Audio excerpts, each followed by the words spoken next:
Okay, we are now live, which means we get to start working on getting stuff like chat popped out, and then we will get started.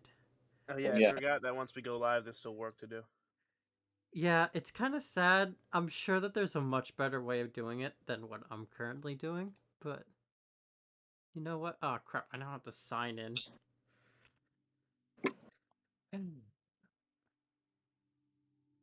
But today we're going to be talking about all of the D&D subclasses, which is going to be a long one, unfortunately. Unfortunately. Yeah, we're going to be here for quite a while. Good. Can you add timestamps when videos are live? I don't know. That's your job to figure out. Ugh. Meanwhile, why can't I get into the email anymore? Did you change it? No. God damn it. I'm going to do like a fucking password recovery for this. we're live on stream. We're just trying to get chat on screen. There we go. Yeah. Wait, create password.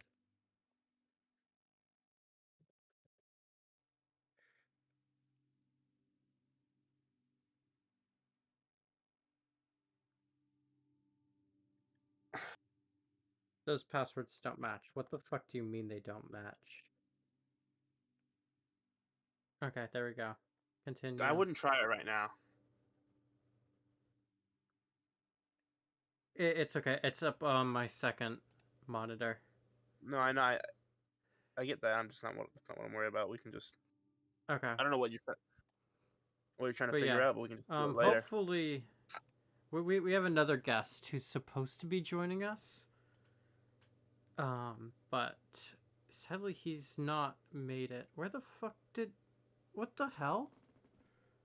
I swear to God.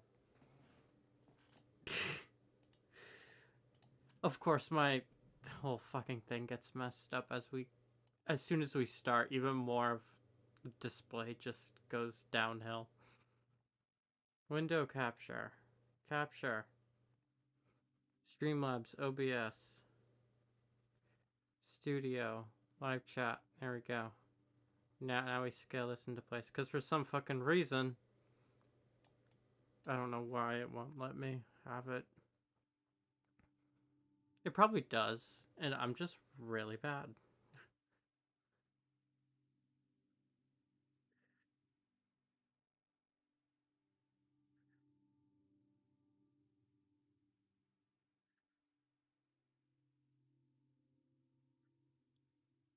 Okay. So there we go. Chat is set up. It's gonna have to just do. But we have our guest here, Gabe. If you would like to get us introduced about the D&D subclasses, you can go ahead with that. Oh, you want me to introduce our first subclasses that we're going over? Sure. Yeah. Okay, Jay, so you're the host. yeah, I mean, I guess I can based on what we talked about. What the hell just I don't know what's going on with Discord. Right. I'm sorry. So we're gonna be going over our D&D Oh boy. subclasses. We're starting from the top, going down alphabetically. So we're gonna start with Artificer, then rank the 4 current D&D official subclasses that we have for those: Alchemist, Armorer, Artillerist, and Battlesmith. Then we're just going to go on from there. Similar fashion. I believe we're doing a tier ranking, which Jay will set up in a little bit so you all can see that. Yeah, hopefully. Hopefully, if we can work things out. I don't know what the fuck is going on with the display right now. If you can see it live, because I think you can.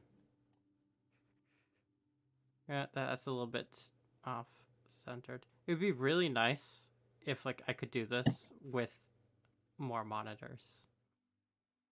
But introducing the Alchemist, I believe is the first one that we're going over. Oh, you want us to start going over the Alchemist? All right. Yeah, the Alchemist is the first one that we got. All right, I'll go Alchemist. Calvin, how acquainted are you with the Artificers and the Alchemists subclass specifically? Not much with the Artificer, or not much with the Alchemist, but the Artificer I'm fairly acquainted with. Yes, I remember we had that similar idea about an Artificer cowboy build. We thought that was really cool. I remember we were talking about the Artillerist for that. The reason why the Alchemist, among all of the Artificer subclasses, holds a more special place in my heart is because I actually think it's like the closest you can get to what we were thinking. So, Armorer, obviously, right off the bat, knowing the name, it doesn't really fit for it, but we'll get to that later. With the Alchemist, they don't add too much to it. The spells that you gain for it are good. Healing Word's good, which is what you get at 3rd level. It's a 3rd level spell, where Ray of Sickness, then I gotta be honest, it's garbage. Then, basically, same for all of the spells. One of them's good, the other one's garbage for all the spells that you get. TJ is a natural. Thank you. Yeah, he is. It's just like, I have them pulled up right here and I'm looking at them. Like, you get Healing Word and then you get Ray of Sickness. That's pretty clear. One of them's good, the other one's bad. They're cantrips that outperform Ray of Sickness. Eldritch Blast. Well, that one's special, but still. They do. Melf's Acid Arrow, Mass Healing Word. At least Blight they and have Death Ward. versatility and elixirs, but the problem is that elixirs are not good. The experimental elixirs are not good? No, what? they're not. They're amazing. No, they're not. You're right, they're better than good. No, I think that they're really bad. Because so? it takes a spell slot to make one, and then it takes 2 actions for the effect of each elixir to actually take effect. Because you use a spell slot, you take an action, you get your elixir, you now give it to someone, and then they have to spend an action to use it. That's 2 actions in a spell slot to gain an effect of 1 elixir. No. Well, and then the elixirs you're right don't. on that note. The elixirs don't actually improve till 9th level. Yeah, and if you're not a martial class, actions are pretty valuable. Yeah, it's not. I don't think that that's worth it at all. But you also, every time you finish a long rest, you get a free one that you can just keep on you, and you don't need to. You don't need to spend anything to do that. Not even an action. Ooh, if you make an elixir, they got one free one. If you take a spell slot to make an elixir and you don't use it, can you just save it? Yes, that's exactly what you can do. Okay, so if you don't use it between long rests, you just save it, and you'll have 3-4 elixirs. But there is much better stuff we could be doing with action economy for that. Yeah, but it's not action economy; it's long rest economy. If you're in a roleplay heavy game, if you make this many as many potions as you can every day, then it's basically like, even if they're weaker effects, it's basically like carrying over spell slots. Yeah, that's you get a free spell slot. In fact, it's not even you spend time doing a long rest. It's whenever this is reading directly from D&D Beyond. Quote word for word. Whenever you finish a long rest, you can magically produce an experimental elixir and an empty flask you touch.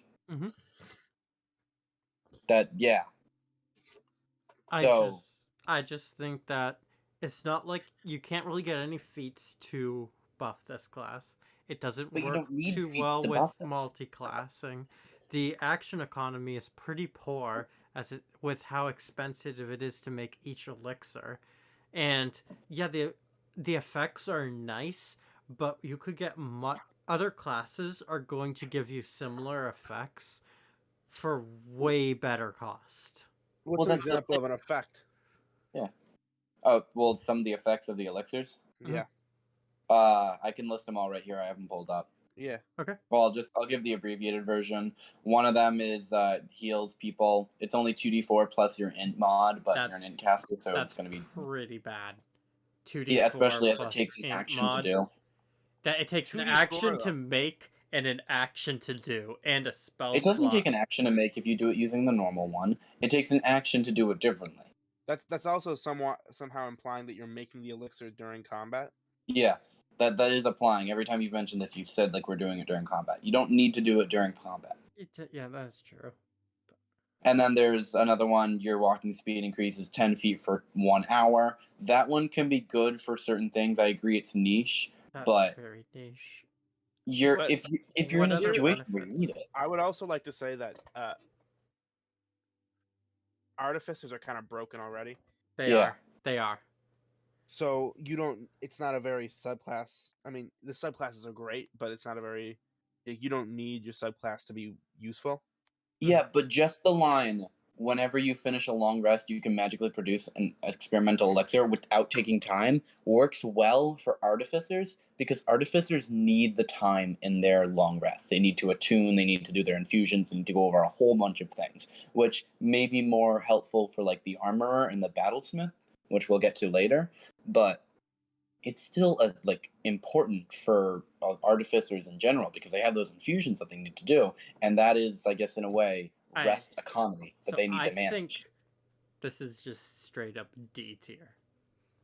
This is D this tier. is suboptimal healing, suboptimal movement buff, Wait, and other. It's just it's not. I didn't list the other things it can do because the other ones are not bad. Okay, why would you list the bad ones though? Yeah, well, I was just starting in a row. It's Give me the 1d6. best one. Give me the best one. Okay, +1 AC for 10 minutes. That's pretty good. And Yeah. they stack, so you could throw 2 elixirs on somebody. Yeah, but yeah, Okay, actually you can. But it if is you're playing random. if you're playing a very roleplay heavy game and you don't necessarily fight every day, then you could make what 3 +1 ACs every day. That's Yeah. gonna cost you 3 spell slots though. No, it isn't. Not if you take A day though. If you take a rest in between. Yeah. Okay, let's say your DM's like, okay, you spend a week in town and you're like, okay, every day for a week I make 3 +1 AC potions. Now you have 21 potions. That's plus 21 AC. Calvin, I know you're on my side here, and I really hate that I have to point out something.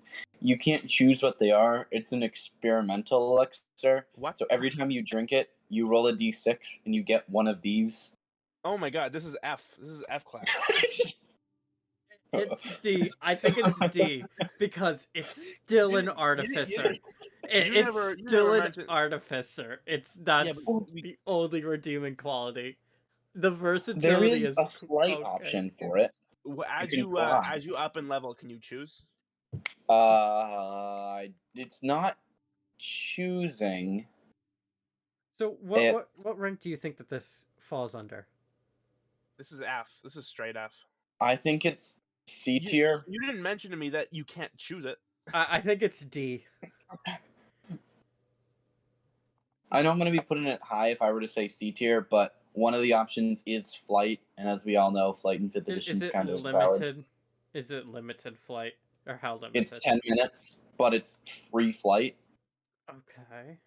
And none of these have anything bad to them. Like, none of these would be like you turn into a dog or something. Like, you heal, your walking speed increases, you gain +1 to AC. Okay, I guess it's a positive effect no matter what, so I think it's a C. And C is average. Like that's like your average class that does things. Each thing I'm hearing that it does is just suboptimal, except for maybe the flight.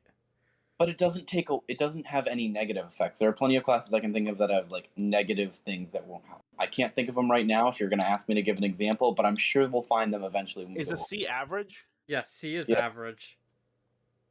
I don't know, because you can't choose. I guess I would say yeah. But later on, eventually, that's a whenever high D, they drink it, they heal. That's a high D. High D. What do you think, Gabe?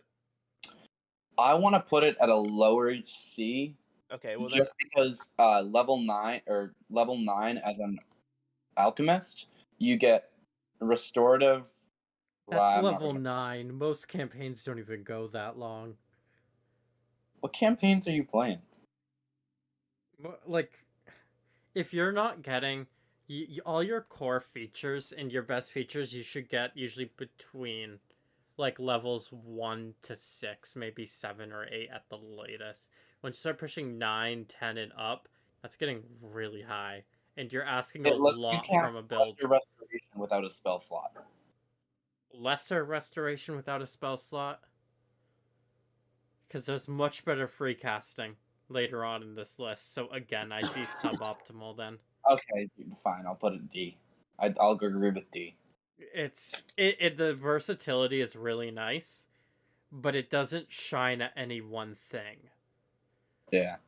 So I'm gonna have to make, and then on top of that, it's still an Artificer, which you have nice spell casting, but you also lack defensive options. And this Artificer especially lacks some offensive options, even though it's a nice spell list. The spell list is nice. It is one of the nicer of the subclasses from what I've just gone over recently. Yeah, I would agree. Next up, we have the Armorer. Based armor, that's an S tier. Solid S tier, Iron Man. Yeah. I gotta rank this one high right off the bat, just for so Really? many reasons. The spell list: Magic Missile, Mirror Image, Lightning Bolt, Fire Shield, and agree. Greater Invisibility, Wall of Force. I don't care about any of that. I just think it's Iron Man's cool. That too. So the extra attack is really nice, and Yeah. Thunder Gauntlets is a really solid subclass, and the intelligence-based attacks make it really good. So you got this really nice, just all-around offensive class options. But your attacks are locked to lightning damage, which can be a double-edged sword, really kind of to the party. Like, only being able to do lightning damage, that's very committal. And the damage isn't that high. You know what? Because it's committal, I'm ranking it even higher. It's Because Thunder. I don't want any of that. It can stun, which is nice. Wait, but it's not just lightning. It's thunder too. Also, correct me if I'm They wrong. sound like the same thing. Lightning and thunder are different. Yeah, the different resistances, different counts, they go into effect as different things. But correct me if I'm wrong, you can still cast spells when you have it on. That's just another way for you to attack. It is, yeah. But I mean, the damage is very low. Just being locked, this doesn't help against resistance to lightning, which is relatively common. It's not But like it's not super common. from It's doing it. relatively common. Also, you're like a frontline artificer, which can really struggle because you just lack the hit points or the AC. Because this class doesn't get any proficiencies in heavy armor or even in medium armor. Wait, what? Yeah, It's not- I don't think the armor gets any proficiencies for armor. No, His whole thing is he's the armorer. I would recommend you guys pull up the D&D Beyond page, at least for this right now, because I'm looking at it right now, and it specifically says Arcane Armor. It's a feature. You gain the following benefits while wearing this armor. If the armor normally has a strength requirement, the Arcane Armor lacks this requirement for you. You can use it as a spellcasting focus for your Artificer spells. It attaches to you and can't be removed by will. You can take it on or off as an action, or remove the helmet as a bonus action. It functions if you're missing a limb, so if you lost a limb, it works as a prosthetic. It has all of these just as base things. Not to mention, there's two different modes, Guardian and Infiltrator. Guardian gives you 10 hit points. I'm not going to lie, Guardian's not really that good. It's not. So it's the frontline mode. Artificers aren't exactly like that. They aren't your tanky, beefy guys. But Infiltrator, you have advantage on stealth checks. So if you're wearing heavy armor, then you don't have a disadvantage on stealth decks. That's the number one reason why I hate using heavy armor. Like, I would much rather have heavy armor than have than the disadvantage. That's heavy armor is way more valuable, especially as a frontliner. well, And aside of like getting HP, rid of that, and this one gives you both of them. And it cancels out. But also, like, the infusions really only start to get really good at level 9, which I also think is really late. Armor modification. You can use. Well, yeah, but like I think we're agreeing here, Jay. Mm-hmm. Okay. That heavy, because you can make heavy armor your arcane armor. Calvin, are we agreeing? You're a third party here. I think I could give it a C. What? Yeah. A C? Yeah. Calvin, you? Yeah, this is solid S tier. I think higher B, maybe lower A. I'm saying lower S tier because this isn't great, but it's Iron Man, and I'm giving it Iron Man. This is Iron Man status. This is no way that it is S tier. I gotta say, maybe not S tier, but I think B tier.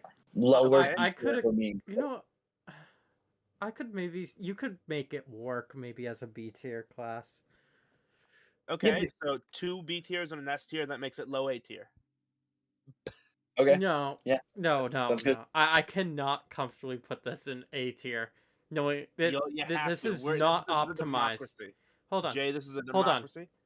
Is the armor a optimized class, or like the optimal Absolutely, it is. option? It is And the is it optimal option. versatile in how it can approach in Listen, just 'cause situations? you set it in the game Well, how doesn't mean you about- have to. We put it on hold somewhere in B and A tier, and then we look at all the other ones so we can Okay. see how bad they are in comparison. Fine, think- I'm comfortable with a high B, but this is high B. Well, Yeah. Because okay, we'll keep it B Because for this is now. great. But I think Yeah. I only gave like 2 subclasses S tier. well, I'm that's surprised 'cause- you gave 2 at this point, because it really feels like Calvin's the middle ground, I'm the high ground, except in this case, and you're going to be like the low ground. Everything sucks except for life clerics and No. College of Hours. No, that's not true. Although I do think those are good though. Huh, who could've seen that? Artillerist is next. Oh, we're moving on. Okay. Yeah, give us our introduction. Okay. So Artillerist is kind of just like your big gun, almost your cannon boy Artificer. This class could be definitely benefits a lot when you start multi-classing and adding feats to it. It also has a really solid diversity in its action economy. The Protector Cannon and the Flamethrower are also really solid cannon options that give you some defensive options or bonus damage. So I think all around that's pretty good. Yeah, I agree with that. But as this class does start to scale, if you get into higher levels, it does fall off a little bit. And a half caster is never really going to be anywhere near as good as a full caster. It feels like a quarter caster. Yeah. Unless there are a few exceptions depending on how good the spell is. But if you the spell casting of the artillerist feels very underwhelming. So Except for Fireball and Scorching Ray, right? I have this around B tier, and yeah, those are good. Yeah, I have and artillerist at like B at B. Actually, I would say. specifically mentioning I put it above the armor in B. Above the armor. Okay, I can see why you'd say that. I personally disagree, but I think that's for some kind of flavor reasons too, not function. Which is a question I should ask: are we going to base this based on function, or are we going to base it off of flavor? I am 100% going off function. Okay, but is that you personally, or is that I like flavor? Okay, so I'm gonna go middle ground then, because we got Iron Man, and then we got not Iron Man over here. I think noting the like spell list, I'm noticing a pretty common theme. All the classes just feel like a deconstructed wizard. The artillerist has shield and fireball, and then the armorer has magic missile. Then we go back to the alchemist. Alchemist has like Mouth's acid arrow. These really feel like basic wizard spells that they just kind of devised up here. Lightning bolt. Anyone else notice that, or is it just me? Yeah, they're basically this whole class is almost like a wizard. Okay, it's a wizard knockoff. Well, one thing that I'd mention for just the function of the Eldritch Cannons Protector, yeah, I guess it heals, right, kind of. It's temp hit points. Not really a lot of temp hit points, and it doesn't have good range. Basically the same for a Flamethrower. It's a 15-foot cone. I don't know if I really want to use the Eldritch Cannon on a 15-foot cone. 2d8 is nice in that way, but still. The Force Ballista, however, that's like Eldritch Blast, but a little better. Mm-hmm. I mean, it's not good because it's a cantrip, and, Eldritch Blast is just, like, hot. But 120 feet, 2d8 force damage, push 5 feet away. And then on top of that, 15th level, you get 2 of them. But still, that's 15th level. I don't want to put this in B tier at all. I'm going to put it C or D. Okay. I still Calvin? think I like the versatility it gives, and the spell list is nice. What kind of versatility are you talking about, though? Because this just all seems combat-based. I am not seeing a single Well, thing here how it that is approaches outside of combat. combat. Because it gives you the heal. It gives some doesn't- AoE, or the protector cannon.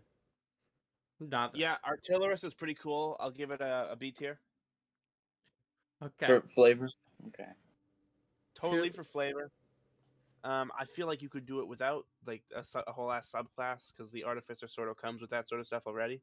Yeah, Mm-hmm. that makes sense. Whether But- it has... You know, it is what it is.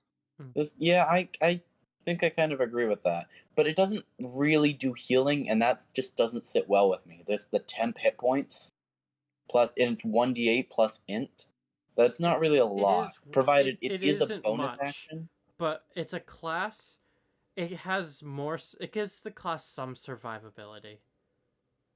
Which gives what? It gives a class some survivability that Oh, like the yeah. armorer and the alchemist are just completely missing altogether. Yeah, that me. And I think I can agree with that. so. Is it better or worse than the armorer in B? I think it's about equal to, and that's me really compromising on that one. Simply because some of the flavor things don't really go well together. Like, I know it's 15 levels, so that's kind of late, but if we just ignore that, you and your allies have half cover while within 10 feet of a cannon you create with Eldritch Cannon as a result of a shimmering field of magical protection that the cannon emits. Mm-hmm. That just kind of sounds like they wanted to make it more defensive, so they threw it in so it doesn't fit, but I guess I can put it at B tier. Just being okay in combat, and it's a bonus action. Yeah. The action economy of the artillerist, I do also think is really good. Because you have reactions, you have bonus actions. You got multiple stuff. That's the reason I'm not, like, tossing this down the drain. Also, it has an AC of 18, and you can have these at level 3. Mm-hmm. So, yeah, that's pretty good. So with the armor and the alchemist specifically, it focuses the artificer on a support role, which is good because most casters form some sort of a support role, and this is just basically a flavored caster. Mm-hmm. Yeah. The artillerist sort of shifts that towards a damage output role, which I think is fine. I think it's fine for arcane classes to be damage rolls. Yeah, but I do have a problem with that in the sense that, I mean, if you wanted to just be a ranged damage dealer, you could just be an archer. Like, I enjoy the flavor. You could be a fighter archer and have a better action economy. The difference is the artillerist also multi-classes and stacks very well with features. Okay, and that's good. Like, that's great. But I would say B. I think it's good, but maybe even C. Like, yeah, I don't think because it's great. we're trying to rate the subclass here. I mean, I think the flavor's great, so I'm gonna say B because I like the idea of a big gun. I like it too, but I think you could argue for C, but I can settle at B right now. I like B. Yeah. Okay. How about then we move on to the Battlesmith? Battlesmith. This one I don't really understand. I have the least experience with, so I want to look over this for a second. Did you talk about it? So Battlesmith. I thought there were only 3 Artificer subclasses. Nope, there's one more. This is the weird one. So this is the one. It doesn't give spell casting, but you have extra attack. It allows your attacks to be scaled off of your intelligence with any weapon that you infuse with. So this works with feats as well. So this also spreads around your action economy a lot. You also get a pretty decent pet that scales off of your level and your attack modifiers. So that also works pretty good, just getting an extra body out there that also can... Oh, yeah, dude, those things are crazy. The bots. Yeah, I know this one. Yeah. Yes. So you get a bot, and your bot basically, and if you forget to give it an action, it auto takes the dodge action, which is super helpful, so you don't have to worry about it. Yeah, and the fact that you get extra attack is really good with that bot. That's one of the reasons I really like the Armorer class, because it gave extra attack. I wish I kind of looked at this more. Okay, just on my initial observations, I think no matter what, this is the best of the subclasses for Artificer. I have this at A tier. This is the only one I have experience with, like real experience and game experience. I kind of get the other ones, but probably just because it's the best. That's the only reason anybody Yeah. would ever choose it. I have this. I would say in that A. the bots are great. I Yeah, would say I gotta put this at an A. I- There's nothing else I can give for this. oh yeah, Mhm. I don't like having like a minion, a summon, a construct, whatever you want to call it, but it's just so good. It's a really good pat, and that just scales with your level and your attack. Yeah. And you just get more and more damage. And Yeah. it can be healing or it can be like damage. It's also can act as a front line for you. Mm-hmm. And it imposes disadvantage as a reaction. What? Oh yeah. So Yeah, great God. action economy. There's some additional defense options for your class. Mm-hmm. So Battlesmith, it takes the cake as the best, which Yeah, you got it. which is one So reason. we're putting that on an A. Yeah, which is one reason why I have the Armorer definitely not at S, is because there's no way that it's better than this. Yeah, this basically just does the armorer dirty. It does. And part of what the armorer already has, aside from the you get advantage on all decks, like all stealth rolls, That's not good. Yeah, it isn't, but like basically everything else the armor already does can be taken care of with the infusions. So Yeah. it's like a subclass that it would be good if it were like for a different class, but it already does what the Artificer does. I guess I'm kind of hating on the armorer now, but I really liked it before. The big trade off though for the Battlesmith is that you do trade off your spell casting. Mm-hmm. But you do get a lot in return.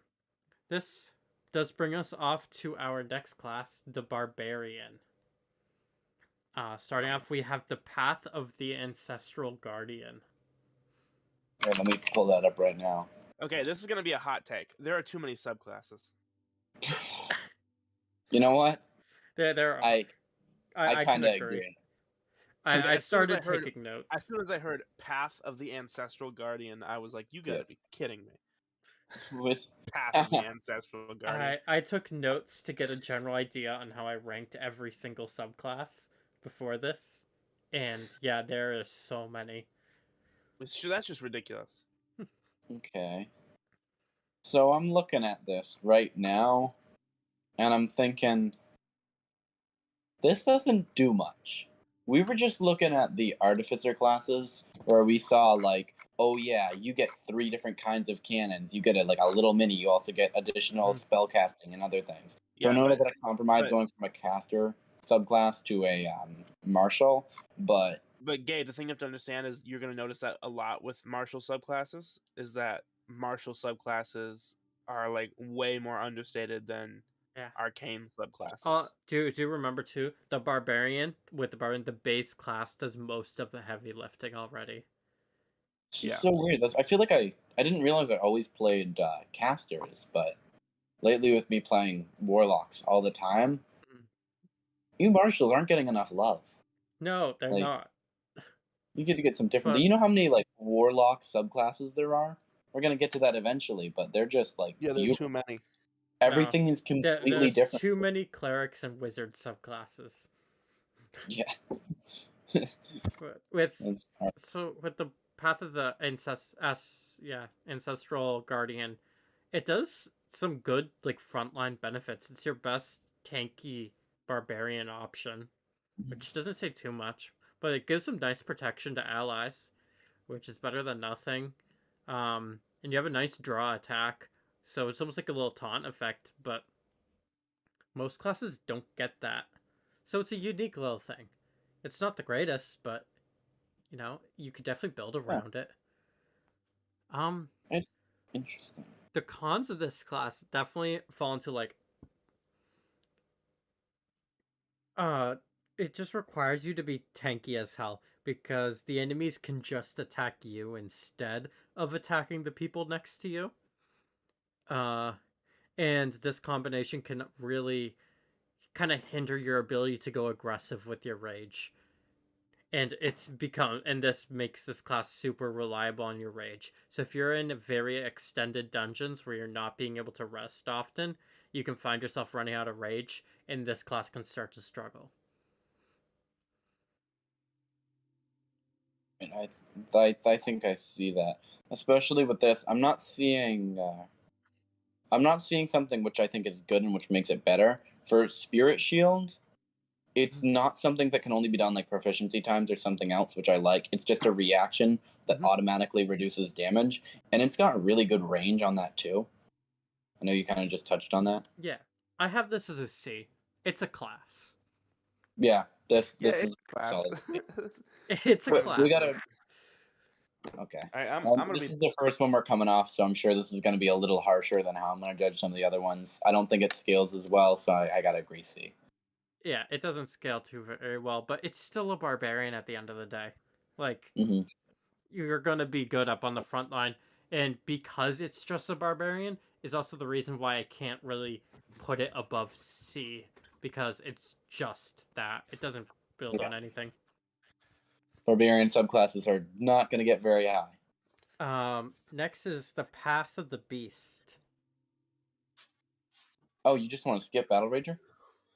Oh, did I miss Battle Rager? Oh, it's Well, okay, let's because I have see. some very happy things to say about Battle Rager. Oh, I did. Yeah, I did pass. Oh, I have Wizards Battle of- Rager. Should we just drop this in trash tier before we start talking? What? Should we just what? But just because like you have to be a dwarf to wear it doesn't mean I mean like the class overall it kind of sucks. I guess I gotta mention that. It really does. Okay, What? so it is trash tier, but I like that they had a class that only dwarves could do, and not in the first edition way. Yeah, Of it's all of that.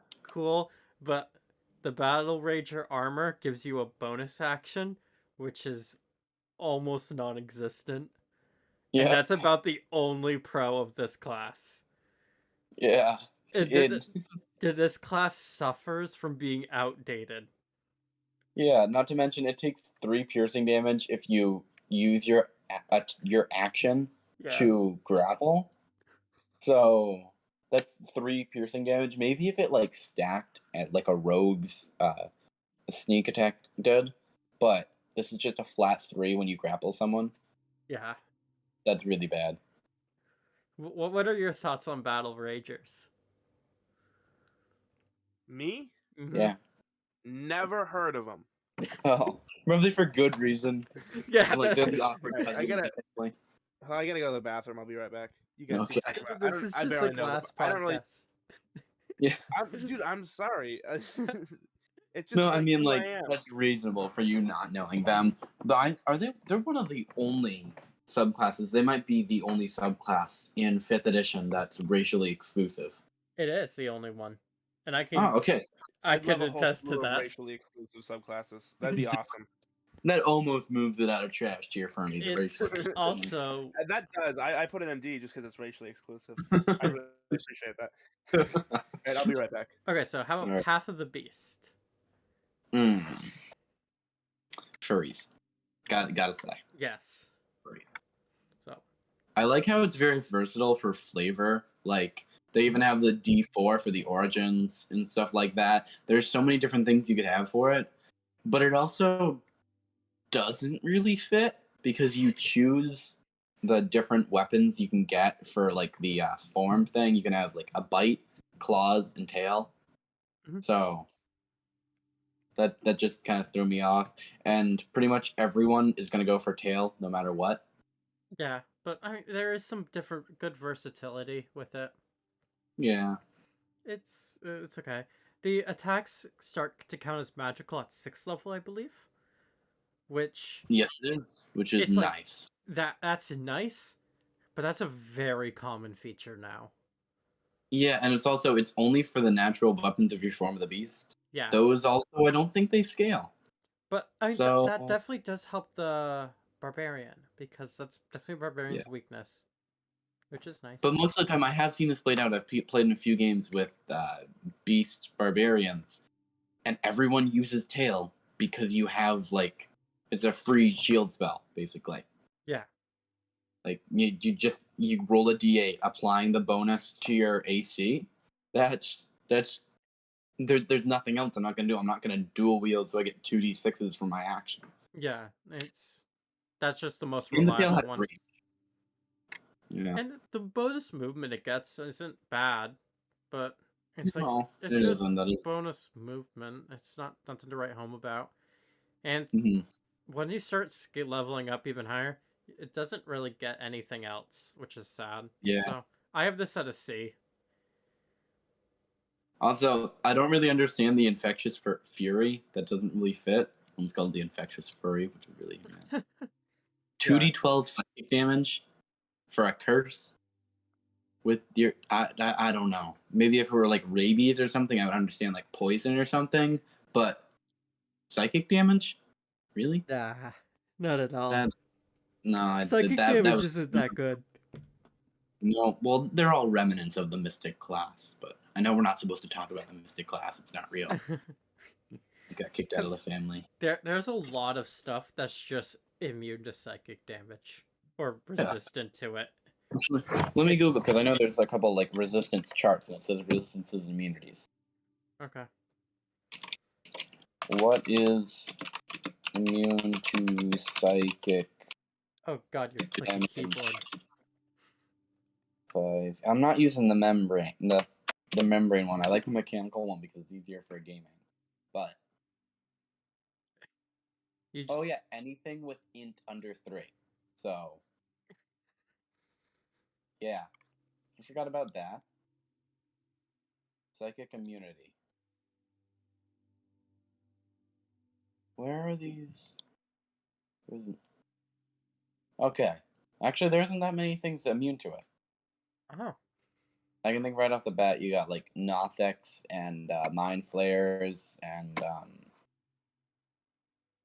oh, there's okay. Now I'm drawing a blank, but I'm sure there isn't. That's actually kind of weird. There's so 22 monsters are immune to it, and 4 of them are resistant.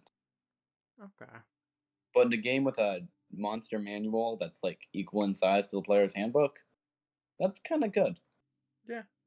It's no force damage, but that's pretty good. So we agree this is C. This is C tier, yeah. Okay. Path of the Berserker. Wait, we said C tier? Yeah. So Path of the Beast is C. Berserker.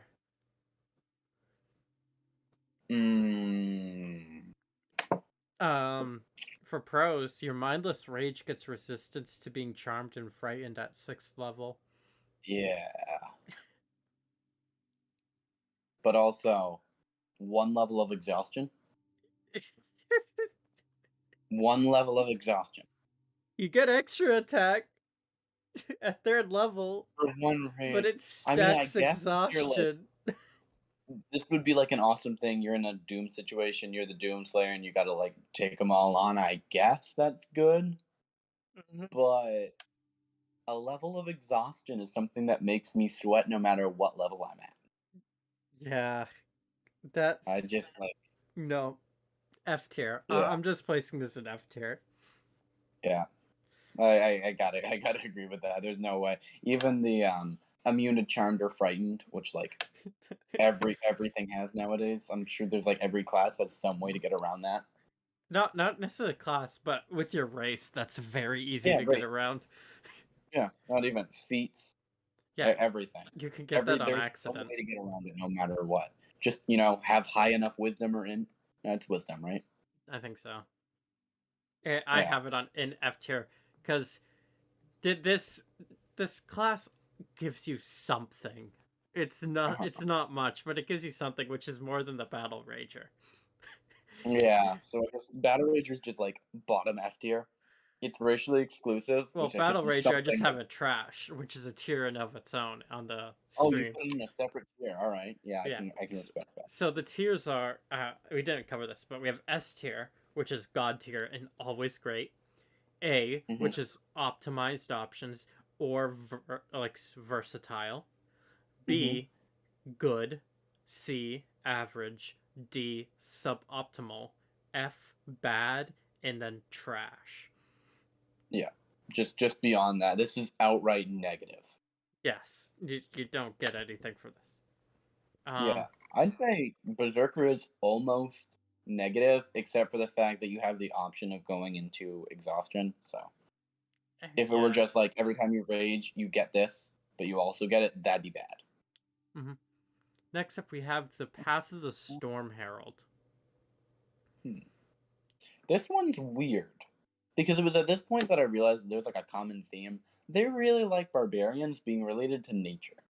Yeah. They want like you got your 3 nature classes now. You got your ranger, your druid, and the barbarian, which are not ones that I saw going together. But Yeah. I guess. So as for the Storm Herald, the Storm Soul gives some decent resistances at 6th level. That's a bit late to get something good. But the Storm Auras, I think you get at 3rd level, are just very underwhelming. Yeah. I agree with that. Also, the sea one, if you want to be able to breathe underwater, you're gonna need to be able to do that before you're level 6. You're probably playing an underwater like campaign, something to do with that. You're not gonna want to wait till level 6 to be able to breathe underwater. And on top of that, a DM is just never going to put a like underwater locked part in a campaign. Yeah, it might be like a cool sub option or something, but when that happens, your DM's probably going to tell you ahead of time. He's going to be like, "Hey guys, this is underwater. Make sure you can breathe or something." As a DM, I would only ever incorporate in any bits of underwater puzzles, maybe, if there was someone who had underwater breathing already. Yeah, that's a good thing. That's a good thing to do, and that's like I'd say that's a good standard to do. Yeah, like because otherwise you're either adding in way too much stuff that no one's ever going to see, and that's just not going to work out well for anyone, or you're making them rely on something that you basically know they can't do, and the only way they're going to know that is if they're metagaming or reading your mind or like something. I have this in suboptimal D. Yeah, I'd agree. This is D. I like how the C1 damage scales.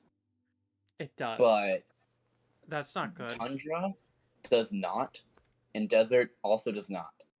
So I have it in D and not F because the Storm Soul giving some resistances is good because it's additional defense for a class that dies a lot. Yes, also because like the C1, Desert and Tundra, there is no reason to take them. The C1 is good because it scales well. You choose one creature, but like for Desert, all creatures near you take 2 fire damage. That's I have a great idea. Yeah. So racially exclusive classes. Oh my god. It should be like, you can take 2 subclasses if you have a racially exclusive option. Well, then everyone's just gonna go for the racially exclusive. Why would you not do that? Yeah, that's gonna like completely change them. You could just say no. You know what I mean? It's almost like when a video game. What? Yeah, someone's robbing you. Just say no. They can't legally take your possessions without your consent. No, I mean, yeah. Why not? I don't really care. Someone is echoing take that guy? a little. I think it's probably Gabe who has his phone on. What'd you say? I think you're echoing a little. Yeah. Oh shoot. It's Can you still hear it? No. Maybe not anymore. It's just every now and then. Oh, I heard it. No. Yeah. And it's like it's just a small bonus for like pairing. It's like almost like pairing wine and cheese right. You can enjoy them separately, but if you do it together, it's like it's a multiplier. Yeah, I agree with that. Well, let's move on to the Totem Warrior. Lame. I'm going to F tier. Wait, Totem Warrior or Storm Herald? Because I think Storm Herald is... Oh, Storm Herald I had D. I thought we agreed on D. Yeah. Yeah. Okay. Totem Warrior. By Totem Warrior, I'm sorry, I should just say Path of the Bear. Because that's about most of this class. No one's gonna go with anything else but Bear. It's overpowered. Bear is overpowered. There's no other choice. It's like the other classes give some nice options and versatility, but this is just the best tank warrior barbarian that there is. On top of that, you get your 6th level abilities are also pretty good. but they're not like standout. Okay, so you're saying is that they're okay, but they're not great. I'm putting it low B tier. Yeah, I have it in low to mid B. I think Yeah, it's above low armor, B, actually. just because bear. I mean, everyone's gonna choose bear, Mhm. but for good reason. Yeah, Put it above armor in B tier. above armor. Okay, I could agree with that. Do you have like the thing pulled up right now? Yeah, it's if you're watching the stream. Oh, okay. You won't be able We're to see live it. right now? Yeah, we're Because live. I know there was a mutual friend we all have who was Yeah. asking whether or not he could watch it live. Yeah, he can. You can Okay. watch us live on the Late for Supper YouTube channel. Oh, late Yeah. for some Yeah. YouTube channel. Link in the description. Oh, this is Shameless self-endorsement The to link our to own channel. the They're link to our listening. channel is in the description of our channel. Wouldn't that be great? Oh, Links to the video in the description below. yeah. Okay. How about the Wild Magic Barbarian? Wait, Wild Magic? Did you skip Zealot? Zealot is next after Wild Magic. That's so weird. On the D&D Beyond website, they have everything alphabetically organized, except it Oh. goes Zealot then Wild Magic. Oh, no, I have Yeah, I know. You're Wild right. Magic then Zealot. And on That's the weird. tier list here, it is Wild Soul and then Zealot. Wild. Oh, I don't even have Wild Soul. Oh, Wild Soul is Wild Magic. It's whatever. The Wild Magic is like the name of the feature that basically this class uses, and it's the Wild Soul Barbarian.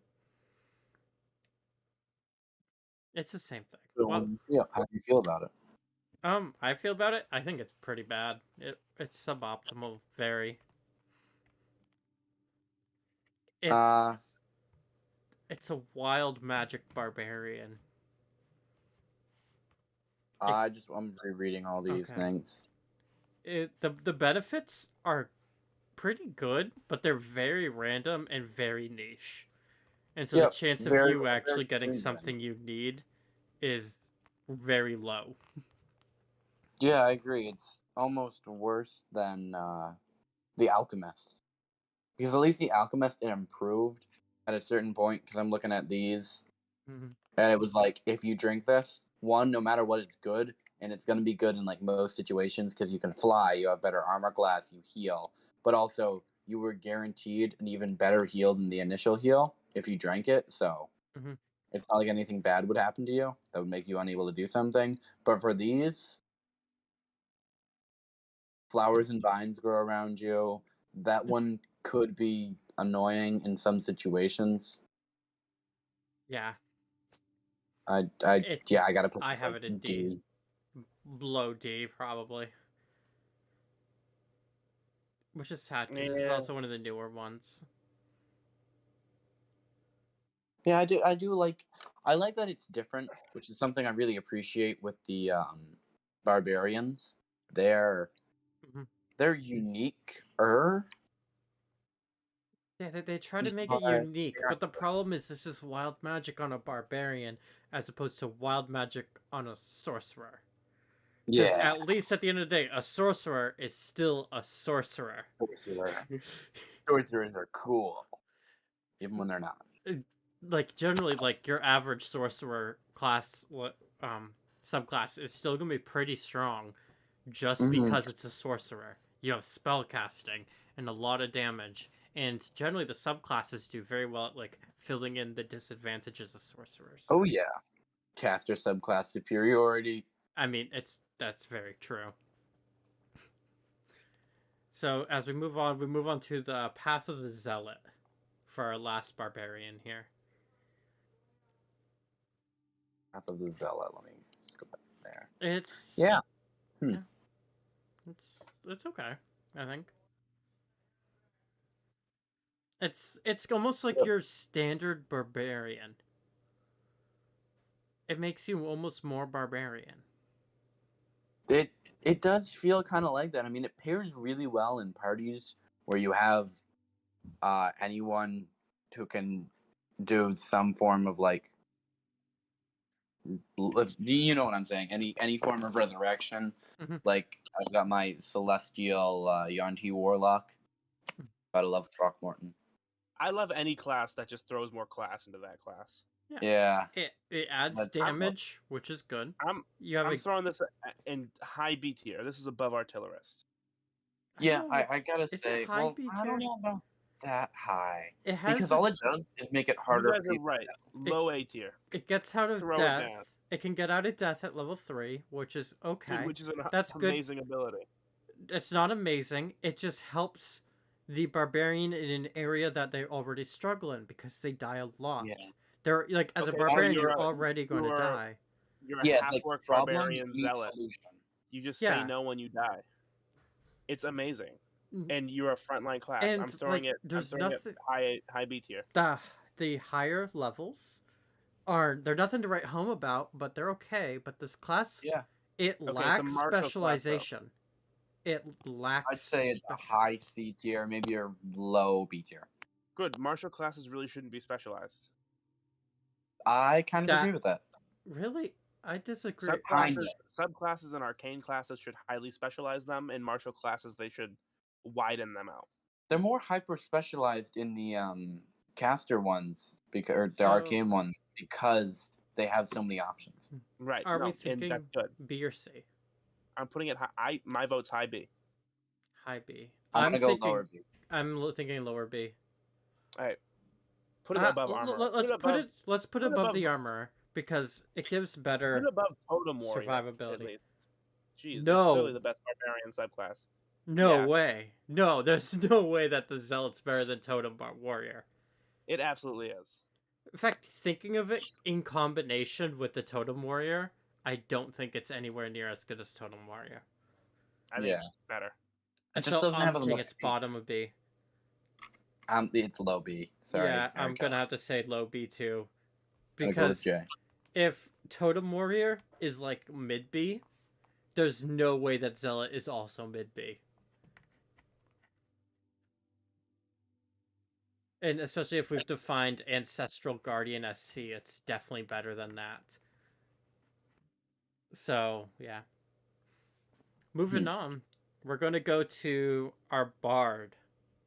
Oh, Bard. My favorite class. I get controversial. There's going to be some So- very cold Bard, take. my least favorite class. Bards, they're incredibly strong supportive class, caster class in general. They have a lot of multi-classing and feature opportunities to improve on their base class, as well as different subclasses that can either specialize them or take the Bard in a different direction. And when they do get taken in different directions, I find that they usually do a pretty good job at it. And it's rarely a flop. It's just a class that I find I can play almost over and over again. Yeah, it has a lot of versatility, but the problem I think that we're going to see when we're reviewing these, a lot of the features are like a mix, like not features. A lot of the colleges are like a half mix of both of them, but it's like a half times a half does not equal like 2. It does not. It equals 1/4. 2 plus 2 equals 3. What did you just say? 2 plus 2 equals 3 in the world of spellcasting. Yeah. A half caster is not as good as being half as strong, because a second level spell slot is nowhere near as good as a fourth level spell slot. It's not even half as good as a fourth level spell. So starting off for the Bard, we have the College of Creation.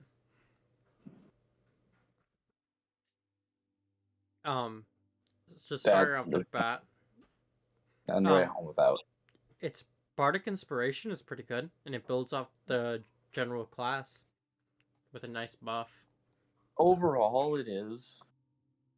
But I guess right now I'm going into this. I'm not just seeing it on its own. I'm comparing it to the other ones because I recently just started playing it in a campaign.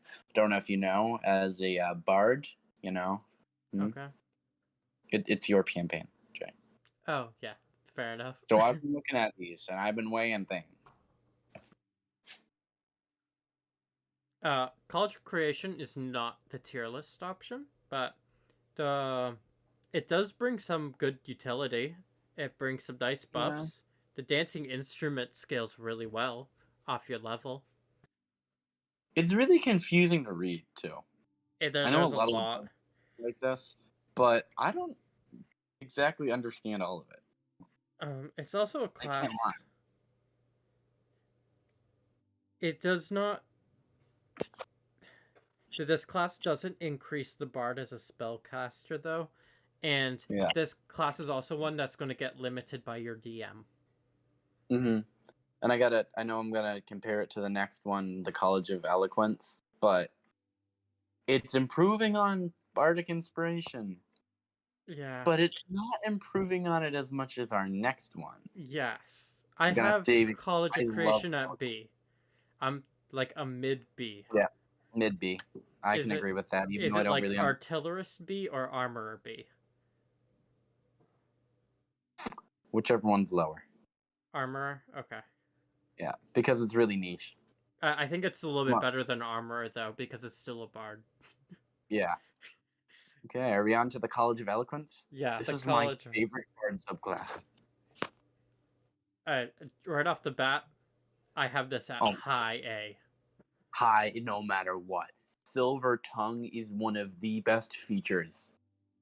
Like, seriously. Oh my god. Calvin, you know what Silver Tongue does? Yeah, no. You don't like it? Wait, you don't know? I'm putting this at low C. Low? Do you know what it does? He doesn't. No, I have no idea. Whenever you roll anything lower than a 10, you can just say, nah, it's a 10 instead. Especially because when you're playing as a bard, you have I hate those type. I'm putting this at F tier. Hold on. No, this is below F. So, this is trash. As a bard... Garbage. As a bard, by 6th level usually, you could probably get a minimum 12 on a lot of your rolls anyway. You know, a minimum of 12? Yeah, you could probably get there. I think the lowest I can get with my current character that I it's like campaign is 17. Yeah, it's like, yes, Silver Tongue is nice, but how good is it, really? You're just making it a 10, and it's like, you can usually get better than that quite easily. The Bardic Inspiration buff, or Unsettling Words, I think, is the good part of this. Oh, wait, say that again? Unsettling Words is really nice. About Silver Tongue. Oh, that it's not like the greatest. That Isaac, it's Jay. It's not about the total one. It's about the roll before you add in your modifiers. Oh, it's the roll. Never mind that. Yeah. Okay, that's pretty good. It is. It's amazing. That's why. That's pretty good. What if you're rolling that one? Unfailing Inspiration is also really good, and that works very well. What Calvin said was kind of relevant, though. It doesn't matter if you roll an @1. You can't roll an @1s on charisma or on persuasion or deception checks. Yeah, if your DM's a jackass. This is trash. No, you can't. You can't roll him if you get that. I know. This is trash. No. Eloquence is high. Wait, I'm confused. A. So, what? No. I don't. I think it's a little bit short of S tier, but it's high A. It's high A. Yeah, I can agree with that. It's below Battlesmith, because Battlesmith is amazing. Unfailing Inspiration is really good, and then that also provides a lot of good synergy with the Bard spell. And Infectious? Infectious is amazing. Yeah. It is. The only downside, I think, of this class is that it doesn't scale super well, like, into levels like past 9. Past 9 also, and 10. It only improves on Bardic Inspiration and then Silver Tongue. Yeah. Yeah. I'm going to say high A. Okay, let's say it's high A. It's definitely below Battlesmith. Below Battlesmith? Absolutely. But it pairs really well with the... Okay, don't tell me about pairing. It's with the main class. It's a bard. Battlesmith? No, it goes well with the main class, whereas the Battlesmith doesn't exactly fit hand in hand. It's not like you can infuse your... This is way better than the Battlesmith, simply because Battlesmith doesn't have spell casting, Eloquence does. And I think the Eloquence, spellcasting is the weakest part of artificers anyway. but If still, you're an I'd artificer, rather have some spellcasting than no spellcasting, usually. no, because artificers generally have weapons, and the battlesmiths sort of get that ability anyway. They can make magical items too. Just making magical items is insane. Well, It's I'm not gonna like they look make up what does Unfailing Inspiration exactly do. I can read it for you right now. I have Okay. it pulled up. Actually, I already know what it does. If someone uses their Bardic Inspiration dice that they have and it fails, they don't expend it. They still have it. Dude, that is okay. Yeah, that is broken. Yeah. That is broken. That is like almost S tier broken. Yeah, that is. That's why I love it so Why much. would you not ever use your Bardic Inspiration? Not to mention Infectious Inspiration going along with that, making it so whenever someone uses a Bardic Inspiration die, someone else in radius that you can choose hears it, you can give them a Bardic Inspiration die without expending a use. So you've just got infinite Bardic Inspirations at this point. Yeah. And it only Very takes a high reaction. A. Very high A. Very high. This is like the pinnacle of A. It's not quite. So what I have barring this from S tier is it doesn't suit multi-class very well, and it falls off later into the game. And then there aren't many good feats. It goes on top of itself very well. So if you are not multi-classing, it's nice, but it doesn't really do anything past 14. Yeah. Pappy, what I say to you is this is very versatile. You're a bard, and this is extremely optimized as a class. Yeah. Okay, okay, so what does Unfailing Inspiration mean exactly, though? I can say it again. So Bardic Inspiration is just like you roll a dice, which is determined by your level, what kind of dice it is, and you get to add it to an ability check. Or I know what Bardic Inspiration is. Yes. Okay, so this is saying if they do that, and then the roll still fails, even after they added it, they don't lose their Bardic Inspiration die. They can keep it and they can use it some other time. Yeah, well, the roll still fails. Yeah, that I don't think that's broken. But the thing is, the bard is very limited on the amount of bardic inspirations it does have, and so it's not having your bardic inspirations wasted is huge. I don't think that matters, because if you do succeed, then you still lose it.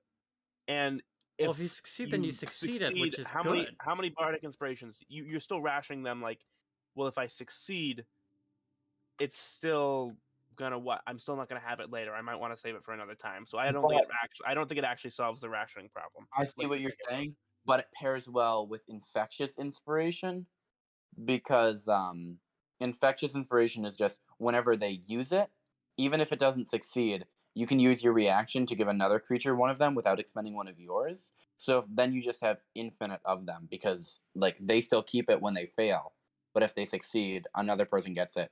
No matter what, there's always going to be one more, even if you lose one. So what? I don't know. My argument is, College of Eloquence is probably, as straight bard, the best subclass. Yes, I agree. I mean, obviously, there's that one, and that's perfectly fine, but it's below Battlesmith.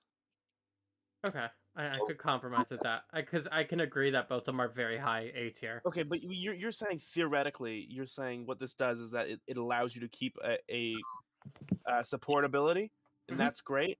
But when you're in game and you're playing the game, the amount of things that, like, if you're a creative person, the Battlesmith can do with your it's all about creativity. And with the Battlesmith, it makes things against the bots. It's crazy. Thinking of, it also depends on what level of play you're playing at. The Eloquence Bard is going to be much better if you're playing at like almost like a very meta or tier list table of D&D. While a Battlesmith is going to do much better in a more casual group.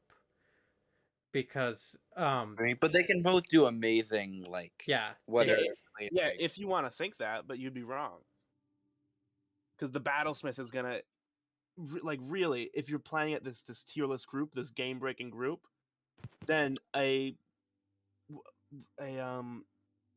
versatile class that just through your own creativity in your mind allows you to do so much, like Battlesmith does. Yeah. That's gonna be Mhm. that's one of the main things that makes D&D great. Mhm. So It is. so the Artificers are a weird and new class anyway. So you're saying that it doesn't really fit with the Artificer, but that's because the Artificer is weird. I could That makes agree that it's maybe that I could put it below Battlesmith a little. Like I could probably I can see an argument for them being the same in strength. I'm a couple minutes there. I personally think Eloquence is better, and I think it's probably the best A tier class. But I mean, you can argue it like what the real value of keeping your Bardic Inspiration dice on failures is, and like Okay, how here's something. much If you that want to talk really about does support, save you. in my group, the bot, if you're standing next to the bot while you attack something, the bot uses the help action on you. Yeah. And or it uses actions when it's standing next to you. We covered So this you're class pretty thoroughly. Yeah, we covered that. yeah, Battle Mastered, which is like crazy. So even if we're talking about support, which was what Bardic Inspiration essentially is, I think the bot in its support abilities outperforms. I don't know about outperforms, but I Yeah, could admit it has some form of support capability. Yeah. well, being that it also has combat capability, the support capability just adds on to that. Let's move on to the College of Glamour, because I think we're arguing minutia at this point, because we've pretty much have it set. Yeah, we're beating a dead horse. Yeah. College of Glamour.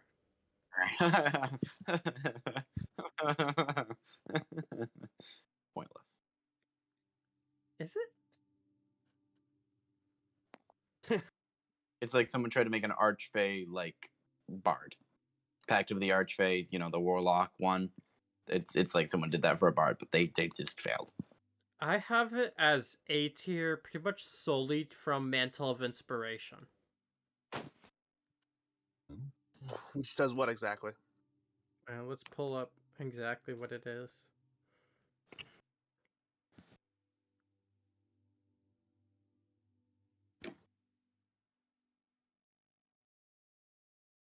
Oh, come on. Okay, here we go. Mantle of Inspiration.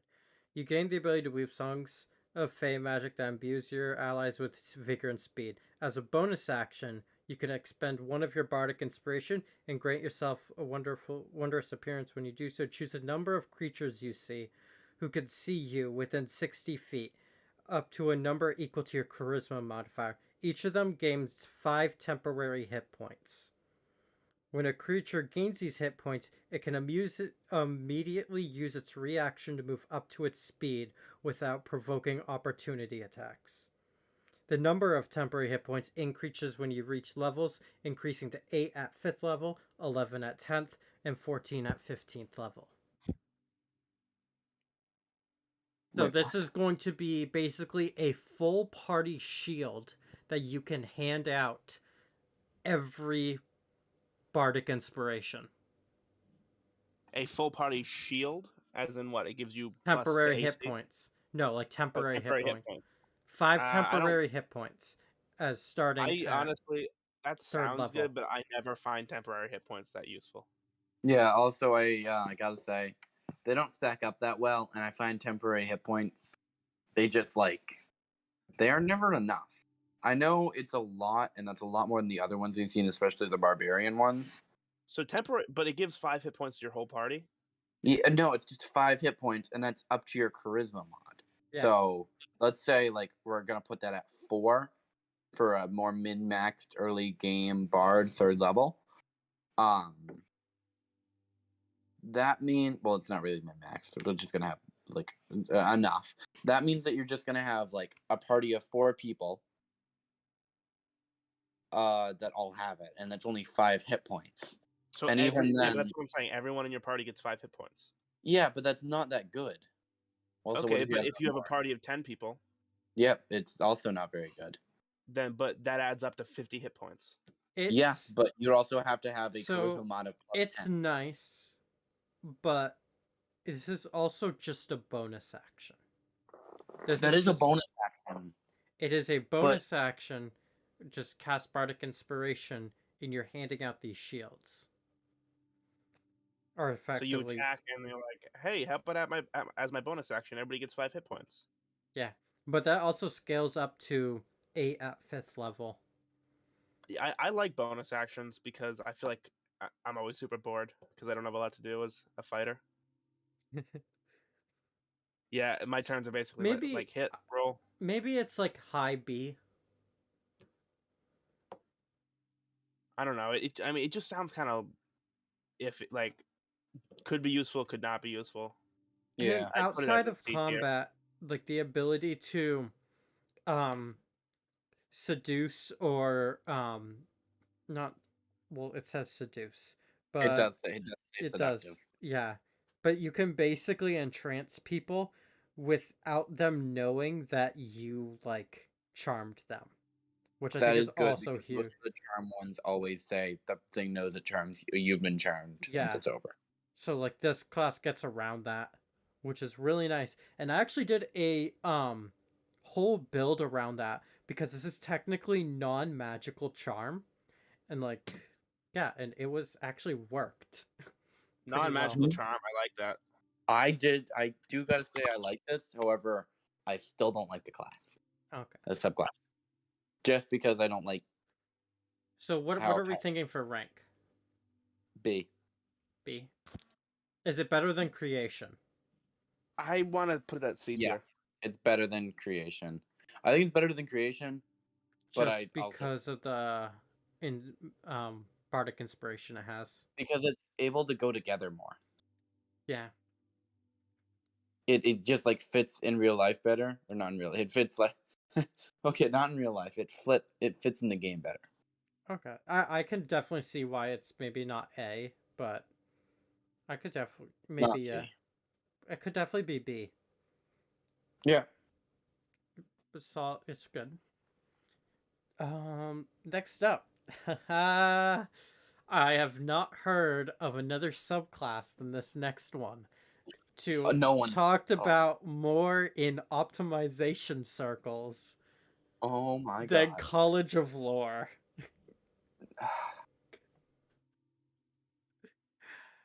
I have this at S tier just due to the amount of broken things you can do with it. Yeah, this is S tier. If you are going just straight bard, it's like A tier.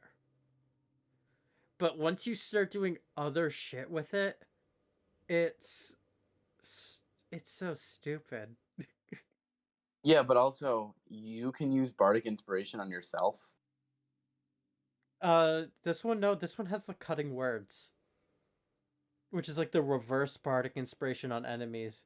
Yeah, but pure luck skill is the 14th level still. You can use bardic Okay, inspiration. because cutting words is really good. It's a reaction that it basically can prevent enemies from succeeding their saves, which is pretty damn nice. A lot of people like use it, especially it's like when they're getting attacked as a bard, they'll use cutting words for like surviving things like an attack used against them. But it's like, no, I'm the kind of person when I play a lore bard, it's like I'm using this to prevent them from dodging the fairy fire, like the fairy fire or something like that. Yeah. Right. I also kind of think cutting words doesn't really fit in with the College of Lore, but it's amazing. I don't know if it should be in the College of Lore. It'd be really good in like maybe Whispers. And it's been a while since I've seen Whispers. Maybe more like Swords. Actually, it'd be good in Swords because Swords is bad, except for the extra attack. We'll get into that later. I don't think swords is horrible, but Well, I'll explain why it's bad. yeah. Okay, what do you think, Paffy? Don't know. Never played it. Okay then. Nice Okay, info. Yeah, 100% of all the people who voted S tier. We got our first S tier then. I would Yeah. move it down because put it at high A if you want. Put it above Battle Master if you want. Above It's Battle above Master. Battle. Okay, we can put it above Battle Master in S tier. Yeah. I just hate Bard. I don't want any Bards in the S tier. Okay. I think I Bard is probably the best class though.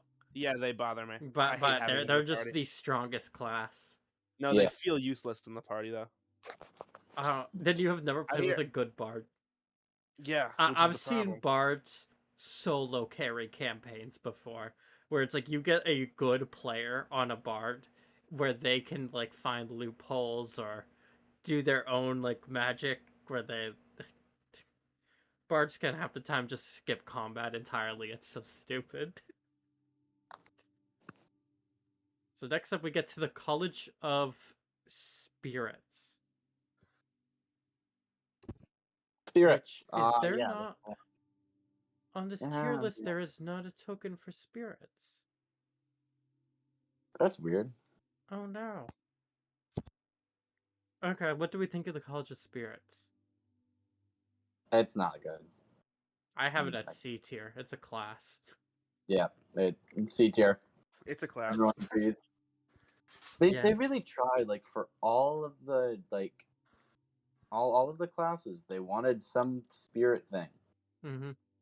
I don't know why, but they did. On the plus And side, though, pretty much none of them fit. Have there always been that many fighter subclasses? Oh yeah. there I are thought a there were lot. only like 4.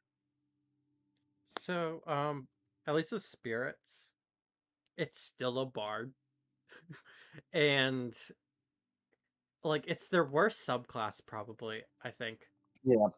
It's not bad, but it's maybe not good. whispers is also pretty bad, but you know the fact that like a bard's probably that their worst subclass they will have is C tier says a lot about the class. Yeah. Oh, But also, guiding whispers telling is the good. tales is randomized, and some of them are Yeah. good and some of them are bad. Tales from Beyond or Tales of Beyond. Yeah. Those are the big either. Yeah. Spirit Session is okay, but Mindbender. this class has no defensive options, which is something that a lot of the other bards that we've ranked so highly do have. Next up we have swords. College of Rip Swords. swords. They got one thing going for them, and it's the extra attack and using their their melee weapon as a what's it called? Spell casting focus. I mean, they got some cool weapon flourishes, like that gives them some abilities in combat and some mobility as well. But it really just feels like a level in fighter, and even then, it's like. Well, yeah. Eh. The inspiration is not being used to buff the party, which is a big downside of this class. On top of that, I think anyone who uses their melee weapon as a spellcasting focus, and they have to make a melee spell attack, should add their melee spell attack to it. But I think that should never happen, so I don't think anyone should be able to use a weapon as a spellcasting focus. Because that makes too much sense. The College like Vampiric of Bards. should add. So actually, with the College of Bards, they do have some buffing to AC, which is really good. Yeah. You get double attack, which is good. The subclass is what made me put this as B tier. Is like, you know, I'm thinking it's a class, but then when you start multi-classing it and you start to stack the flourish effects with other class features from other classes or feats, you can actually start to make a pretty good character. But that's once you only start multi-classing. Other than that, if you're just going straight swords, I think it's like C. And I think judging a subclass based on how well it multi-classes is kind of. I was just gonna say the same thing. Because that's basically you admitting that it only has one good quality on its own. The only good thing about this class is how you don't play it. Yeah, but also the Bard Spellist does not support this class much. No. It does not. But extra attack? Yeah, it does have extra attack. So However, is that this brings us to College of Valor, is who this also has hold on. attack. Hold on. Is Oh, College of that's Swords right. low B or is it C? It's C. It's C. Okay, we can go with C. College of Valor.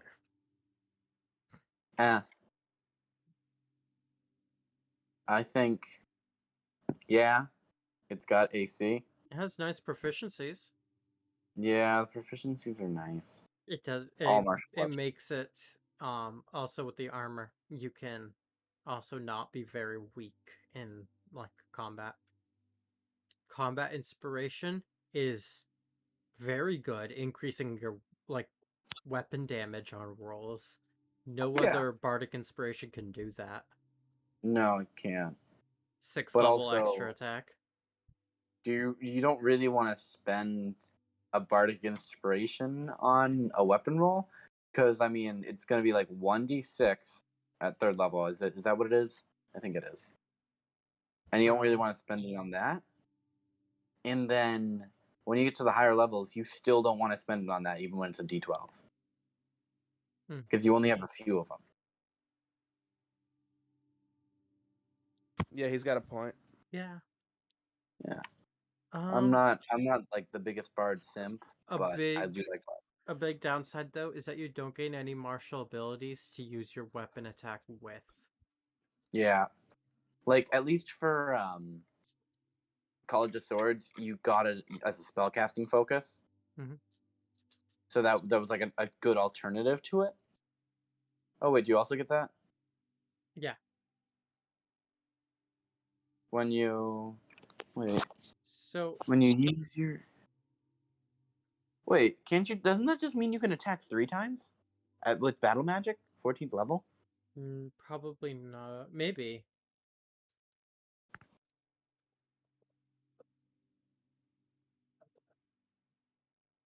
That's kind of confusing to think of. So think for extra attack. Say somehow you have extra attack, but you can cast spells. There's plenty of situations this can apply. You cast a spell. Can you cast it again with Can you cast another one with extra attack? No, because you can only cast one spell a turn. Why? Why do you say that? Quicken spell. No, bonus because action spells. hold on. No, because quicken spell still obeys the laws of only one spell a turn, but it allows you to cast another cantrip.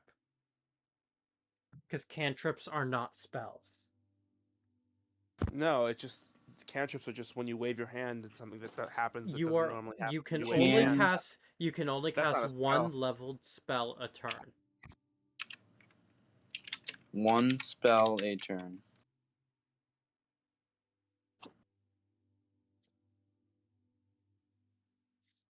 This is why quicken spell isn't that great.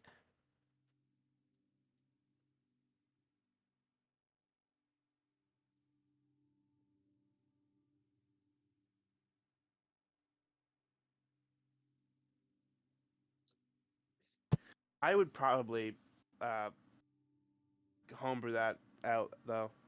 No, because that you can really start to break things, especially with that.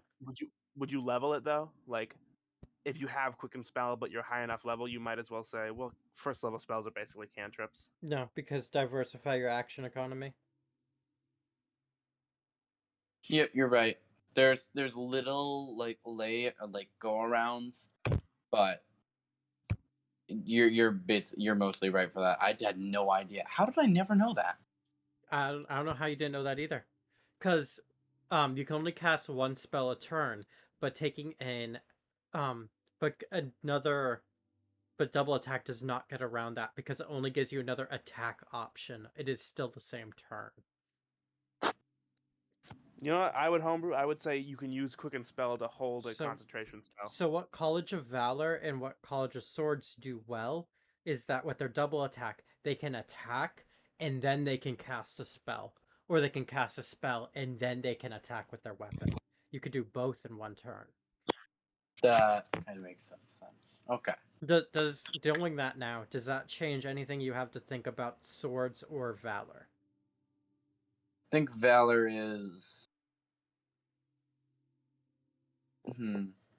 I think Valor is a little better than No, I gotta say Valor and Sword are equal.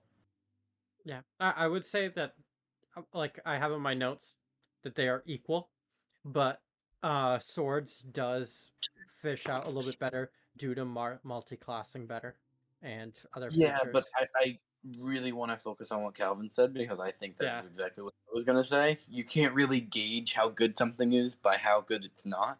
Yeah, fair enough. Well, I mean, it is a plus to the class still. It's something, but I don't think that's something we should go off of. Yeah, okay. Right, Calvin? All right, so now that brings us to last one. Yes, This one Whispers. I like, kind of, even if it's only for Psychic Blades. Yeah, it's College of Whispers. I have to actually pull it up here. You gain psychic damage on your weapon attacks, which is nice. But this That is does really, especially if it goes to 86, it scales really well. it does, but this does replace your bardic inspiration. It is using Bardic Inspiration, and you don't have any features that do anything else to Bardic Inspiration, I think. Yes. Mantle of Whispers is cool, but very underwhelming. Mm-hmm. It's very, very, like, hyper-specific. And you do not get martial weapon proficiencies or extra attack. Mm. Do you get any proficiencies? Nope, you do not get any martial weapon proficiencies with this class. Even Shadow Lore, it's super specific. I love the Psychic Blades thing, except even not really that much. And then Words of Terror is just literally a worse enthralling performance from the College of Glamour. Yeah. The Psychic Blades is really the only good one. It's not even that good. I have this as low C. It's not suboptimal because it still fulfills its thing. I think it's high C. High C? Not high C, but maybe mid high. I put high D. I don't think it's high. Oh wait, sorry, C. high D. No. I that's what I meant. High D? Yes. It does do damage very well. Yeah, but it uses your Bardic Inspiration. All the other abilities are covered by the other ones, and that's Words of Terror. I mean, and Mantle of Whispers and Shadow Lore are bad. Yeah, okay, yeah, I could maybe say it's high D.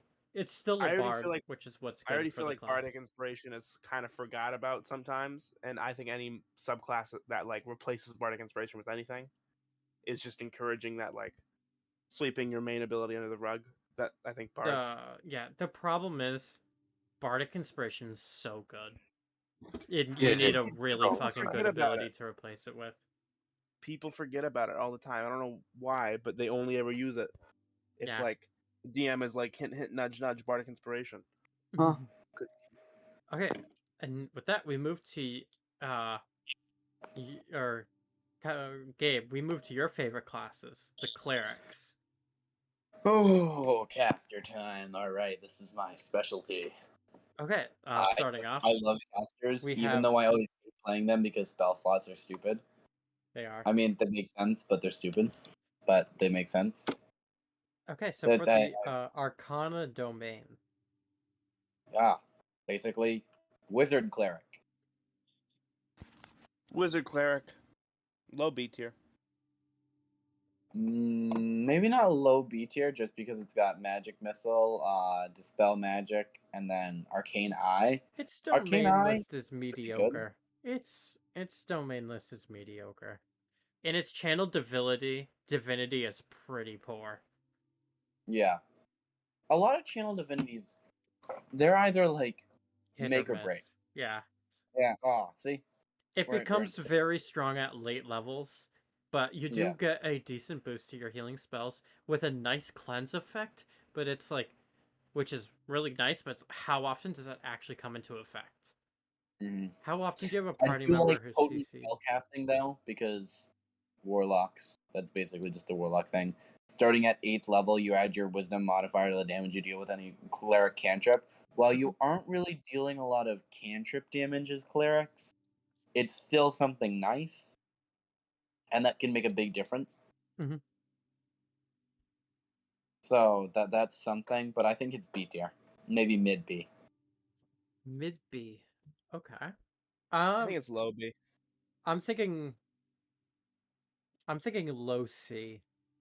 Whoa. Low Don't C. forget to look at Arcane Mastery here. What level does Arcane Mastery come into effect at? 7th level, but it's also a 9th level spell.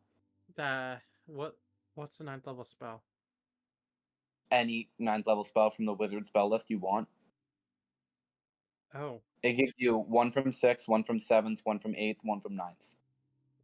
And they don't count to your other ones. Yeah, okay. Maybe low B. Low B is what I said. Okay. Alright. Then we move on. We got Death Domain. Yeah. Necromancer Clerics. Reaper is neat, and Chill Touch and Toll the Dead are really nice cantrips. Yeah. But the spells are okay. False Life. And I don't like the flavor of it. No, me neither. Your domain spell list is really meh. It's underwhelming. Vampiric Touch. If Vampiric Touch is the best spell on a spell list, there's an issue. Mm-hmm. It's a 3rd level 3d6. So, I have a big problem with Inescapable Destruction. Why would I want to make my necrotic damage unresisted when that's only like mediocre?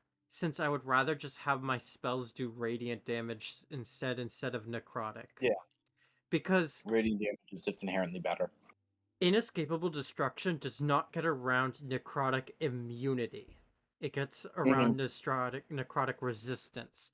And there are a lot of more things that are immune to necrotic damage than radiant, or than are even resistant to radiant damage. I'm trying to get that chart I had earlier. Isn't it? There's a lot of things. Yeah, you like. Okay, yeah, I got it up. It bothers me that cleric subclasses are like totally based on flavor, and then they give you spells that are flavorful. You know what I mean? Yeah. So if we look at necrotic, there's 11 resistances, and then there's 11 immunities, and then radiant, 4 resistances, 0 immunities. Is that all of them? Yep. Oh, okay. But of course, your DM could homebrew always stuff. change that. Yeah.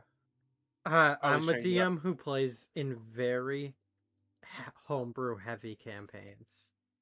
Yeah. Well, I like little tweaks.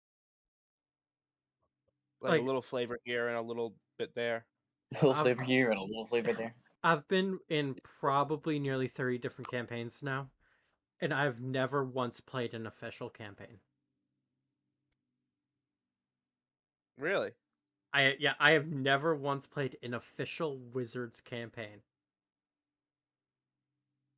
What do you mean Wizards of the Coast? Oh, you've never played one that Wizards of the Coast have published? Yeah, I have never played one. Yeah, I don't know. They're not great. Yeah, that's why. They're not that great.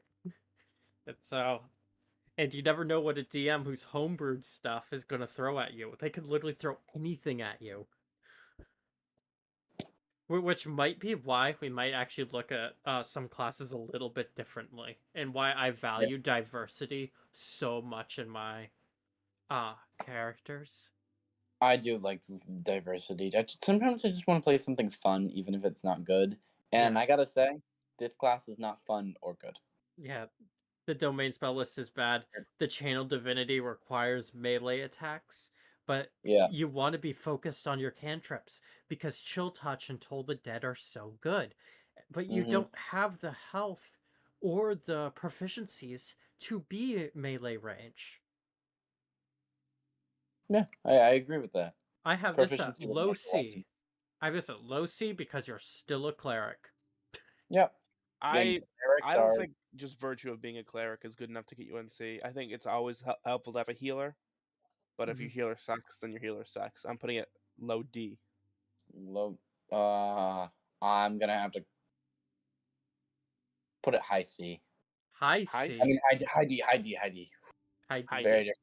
different. Is it better or worse than blow this one out of the Whispers? water. Hold Put on. it top. Is the it S better tier. than Whispers Bard? I think it's worse than Alchemist.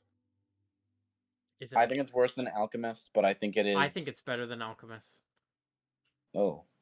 I think it's no, better than Alchemist, worse than Whispers. As a subclass, I think it's worse because Alchemist could literally make you fly, and this one the best. Let's find the best thing it does on this.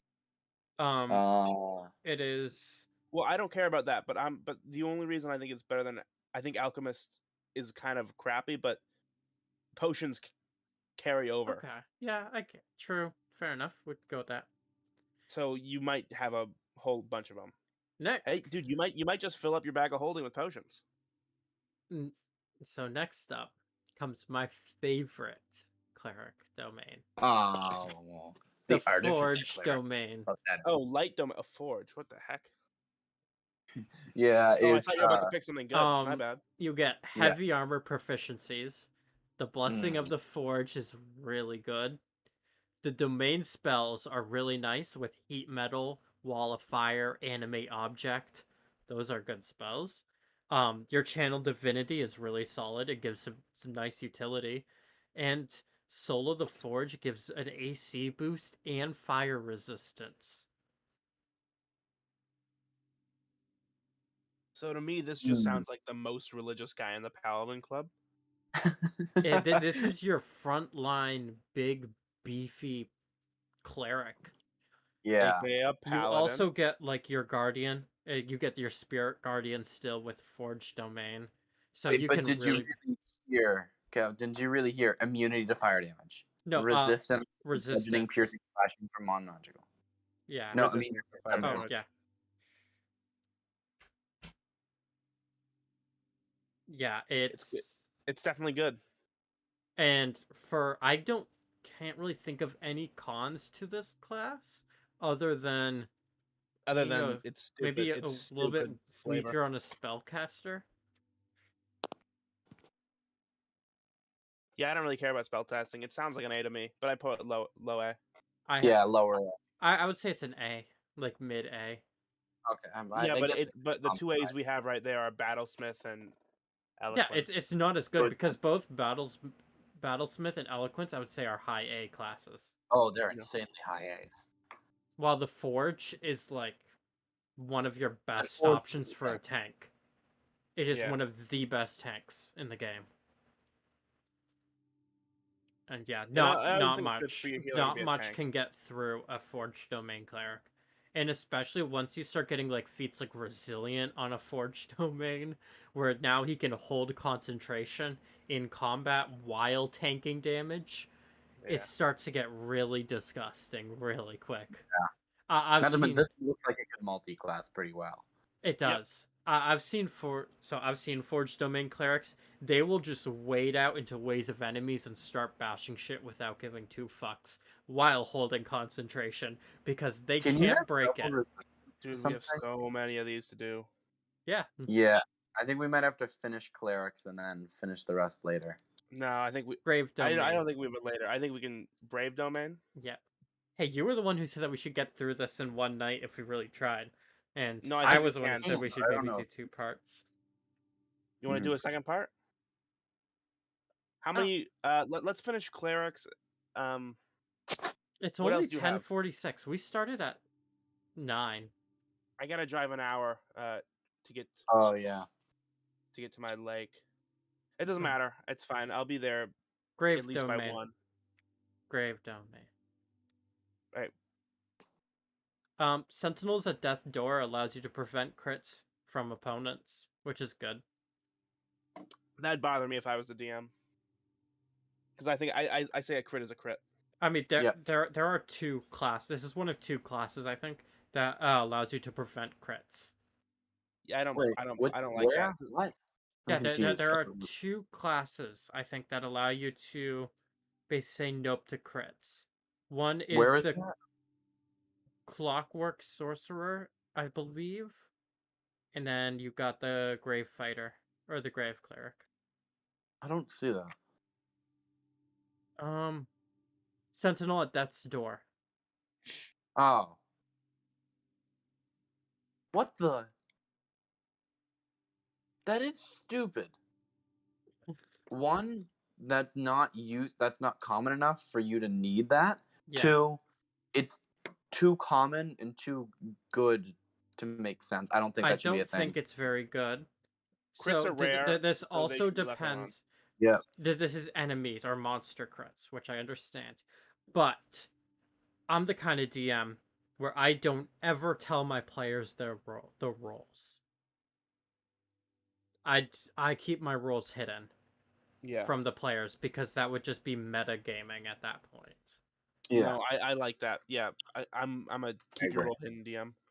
Where it's like where if you step up, you're not gonna know how much damage you're necessarily gonna take from this thing. Mhm. By the way, I always think the players should keep their own rolls hidden from each other. I don't know how that would work. I'm not too concerned about that, but It's I kind of agree, but it's also too much work to be able to set that up in like a normal way. Yeah. Yeah. Congratulations. So also now cons of the Grave Domain are the more usually this class gets more useful the more the party dies because you can keep putting people up. Eyes of the Grave just sucks. The domain spells are bad. The channel divinity is bad just because it requires your full action. It would be pretty good if it's a bonus or reaction though. What are you It's saying? weird that they separated Death Domain and Grave Domain. Yeah. Because they're both like around the similar things, but this one it specifically says these ones watch over the line between life and death. I think if they were going to make one, they should get rid of Death Domain and they should just like re-implement. You see, this is two different clerics standing on either side of the death line, and they're just waving at each other. Yeah, and they're both. But Grave is standing on the death line then. Yeah. I have Grave at D tier. Yeah. No, look at what's no. tier, F tier. It's got. I'm saying this ironically just because that's how I always say it. It's got Revivify. I know it's pronounced Revivify. Revivify is funnier. So high D tier. Higher D tier. Maybe low C tier. That spell is a very good spell. That's one good spell in a domain spell list that is full of bad spells. It's a really good spell. Yes, Revivify is good, depending on if if your party members are dying a lot.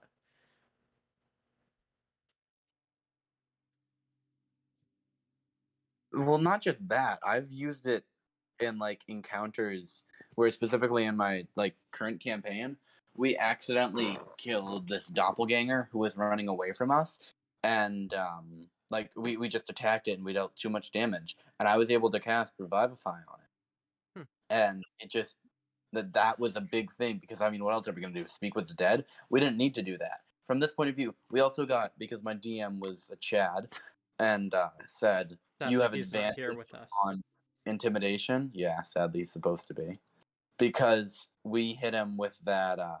We literally just killed this guy and brought him back to life, so he's probably afraid of us. Yeah. I don't know. I'm thinking high D. You guys think low C? I thought it was an F. Low C. This is definitely suboptimal. Actually, no, it's high D. It's high D. I can't lie. It's suboptimal. It gives you spells you already have. Yeah. There are a lot of class spell lists that do that, though. Yeah, but like especially this one doesn't give you any you don't have, I think. Yeah. Okay. Moving on to the knowledge domain. Yeah. It's not horrible. Blessings of of knowledge is pretty good. It's a class. It's too similar to Arcana. It's got a solid spell list, which is nice, and its channel divinity is pretty good. It's nice utility that can be used in multiple scenarios. I don't like using too many spell slots as a cleric because I like to use lay on hands or healing touch, whatever. Read thoughts isn't good though. The read thoughts that they get. the thing is, when I'm a cleric, like just knowing when I play clerics, I only ever cast concentration based spells. Mm-hmm. So like you saying it as a great spell list, I'm like, well, I usually save my spell slots for healing or support, like concentration spells. That I can agree with that. I don't personally do it, but that makes sense. Like I don't know what is It depends. the armor one, the floating sword one. Mm-hmm. I think it's a class. It's C. I think the spells very much match what the class is going for. But Yeah. in 5th edition, these are not really things you use. Let's see. Unless you have a very good DM, they're very hard to implement, and even then, sometimes they just don't turn out that way. Command is good. So let's Well, see. yeah, command is good, but like I'm talking augury, I'm talking like legend Speak with lore, Dead is okay. scrying. Arcane Eye is pretty good. Arcane Eye is it's Identify is good. identify. Oh, identify is good. Yeah. So it's got some good spells. And it's got a pretty good channel divinity. Let me read channel divinity. Knowledge of Ages is a good one. You can choose a skill tool, or and for 10 minutes you have chosen a skill or tool, and for 10 minutes you have the chosen proficiency with that skill or tool. Okay, that's kind of good. The channel divinity read thoughts at 6 is really bad though. Wait, I have a question about the knowledge of ages one. Mhm. Are you telling me that I can channel divinity and tap into my infinite well of knowledge and then just get really good at acrobatics? Yeah. Sure. I don't know if that makes sense, but it's funny. So okay, That's why I have it at C. I can Yeah, do that at C. see. Just because that doesn't sound like funny. I pop up and I'm like, I'm thinking under Valor, but above Ancestral Guardian. Yeah, split the barbarians from the Yeah. for the Yeah. bards. Really put them in their place. Moving on, we have the Life Domain. Talk about S tier. Yeah. Wait.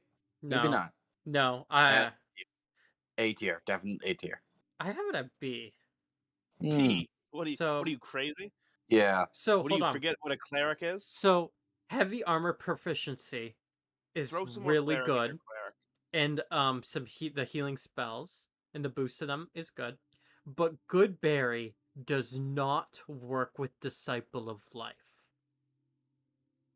Okay. I know that there's a build, but Disciple of Life affects targets that you directly heal. Good Berry is creating an item that heals the target. No, it doesn't. Let me read you the quote for Disciple of Life. Whenever you use a spell of 1st level or higher to restore hit points to a creature, the creature regains additional hit points equal to 2 plus levels the spell's level. Yeah, Doesn't say whenever anything. you restore. Yeah.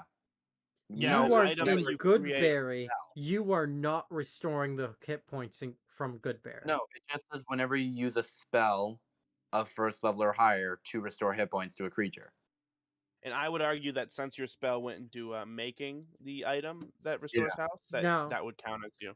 I think that does lot count. of DMs allow this, and the Wizards of the Coast designer said that this is okay. Jeremy Crawford?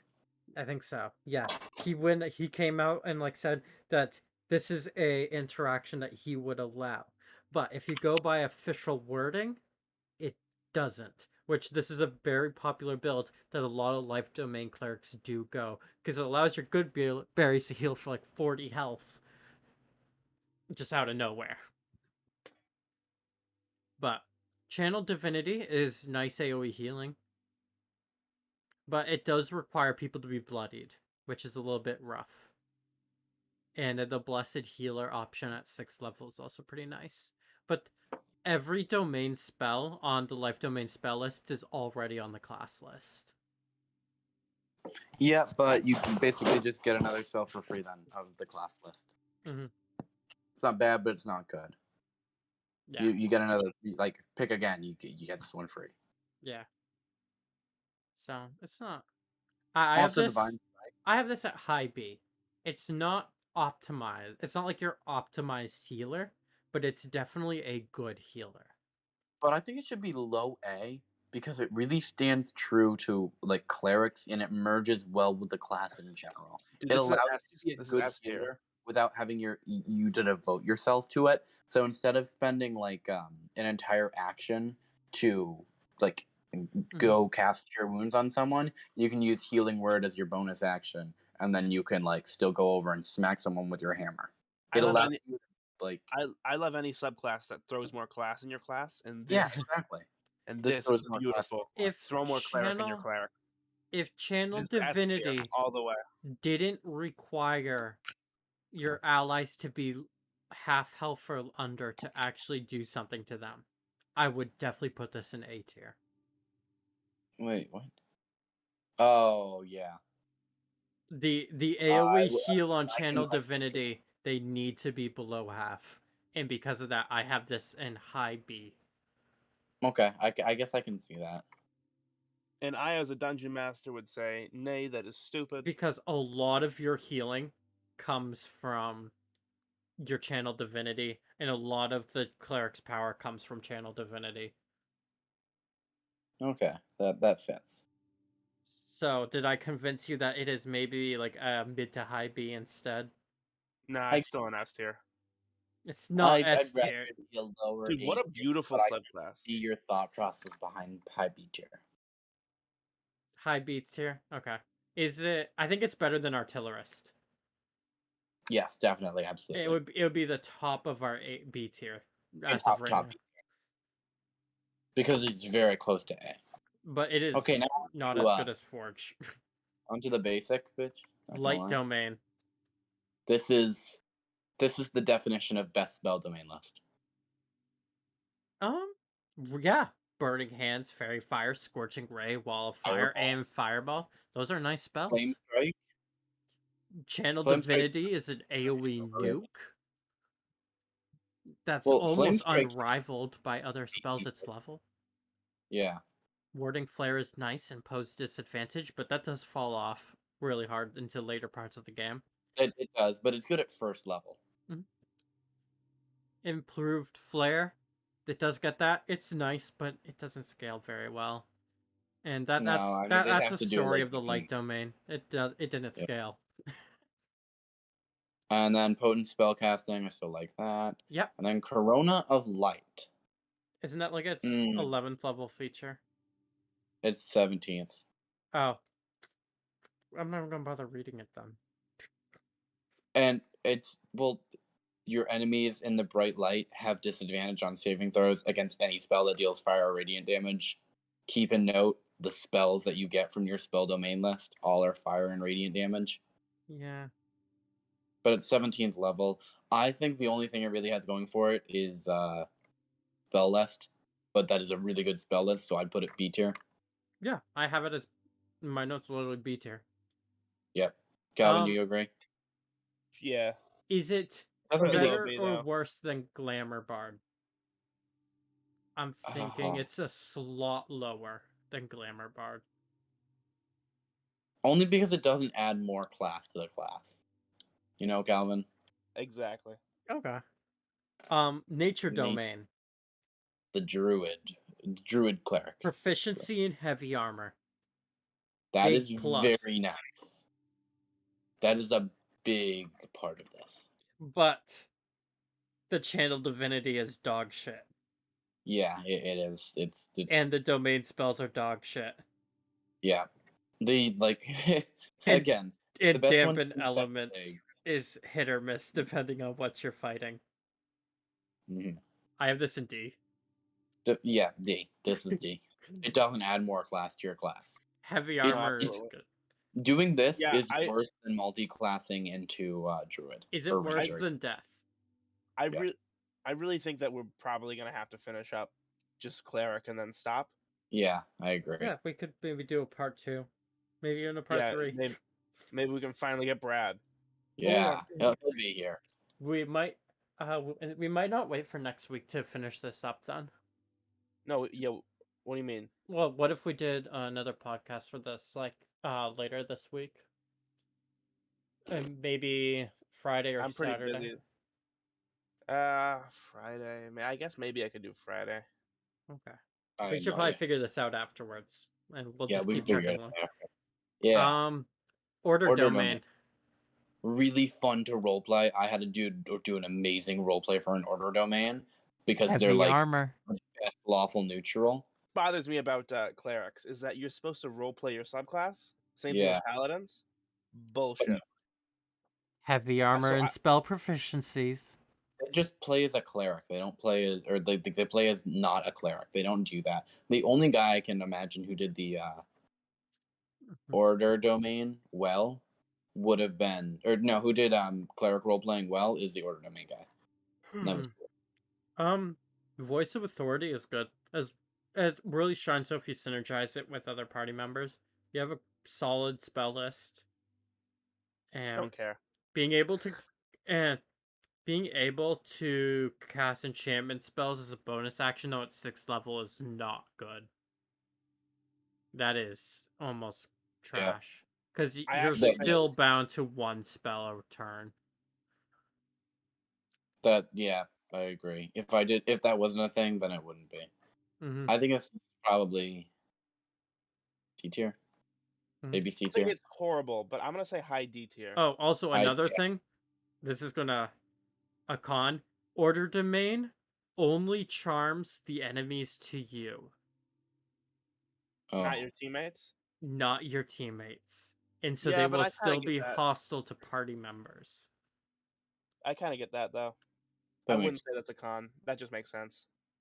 I have also it. I really. have it C tier. For them to get charmed because of order's demand. Put it high D tier. High D. Yeah. Yeah, it's probably better than Whisper's Bard. Put it with Grave. No, it's better than Grave. Grave has almost It's nothing. Do you think it's better than Whispers then? Yeah. Whisper's Bard at least had something, and then it's like at Grave, there's below that there's almost nothing going for those classes so far. Yeah.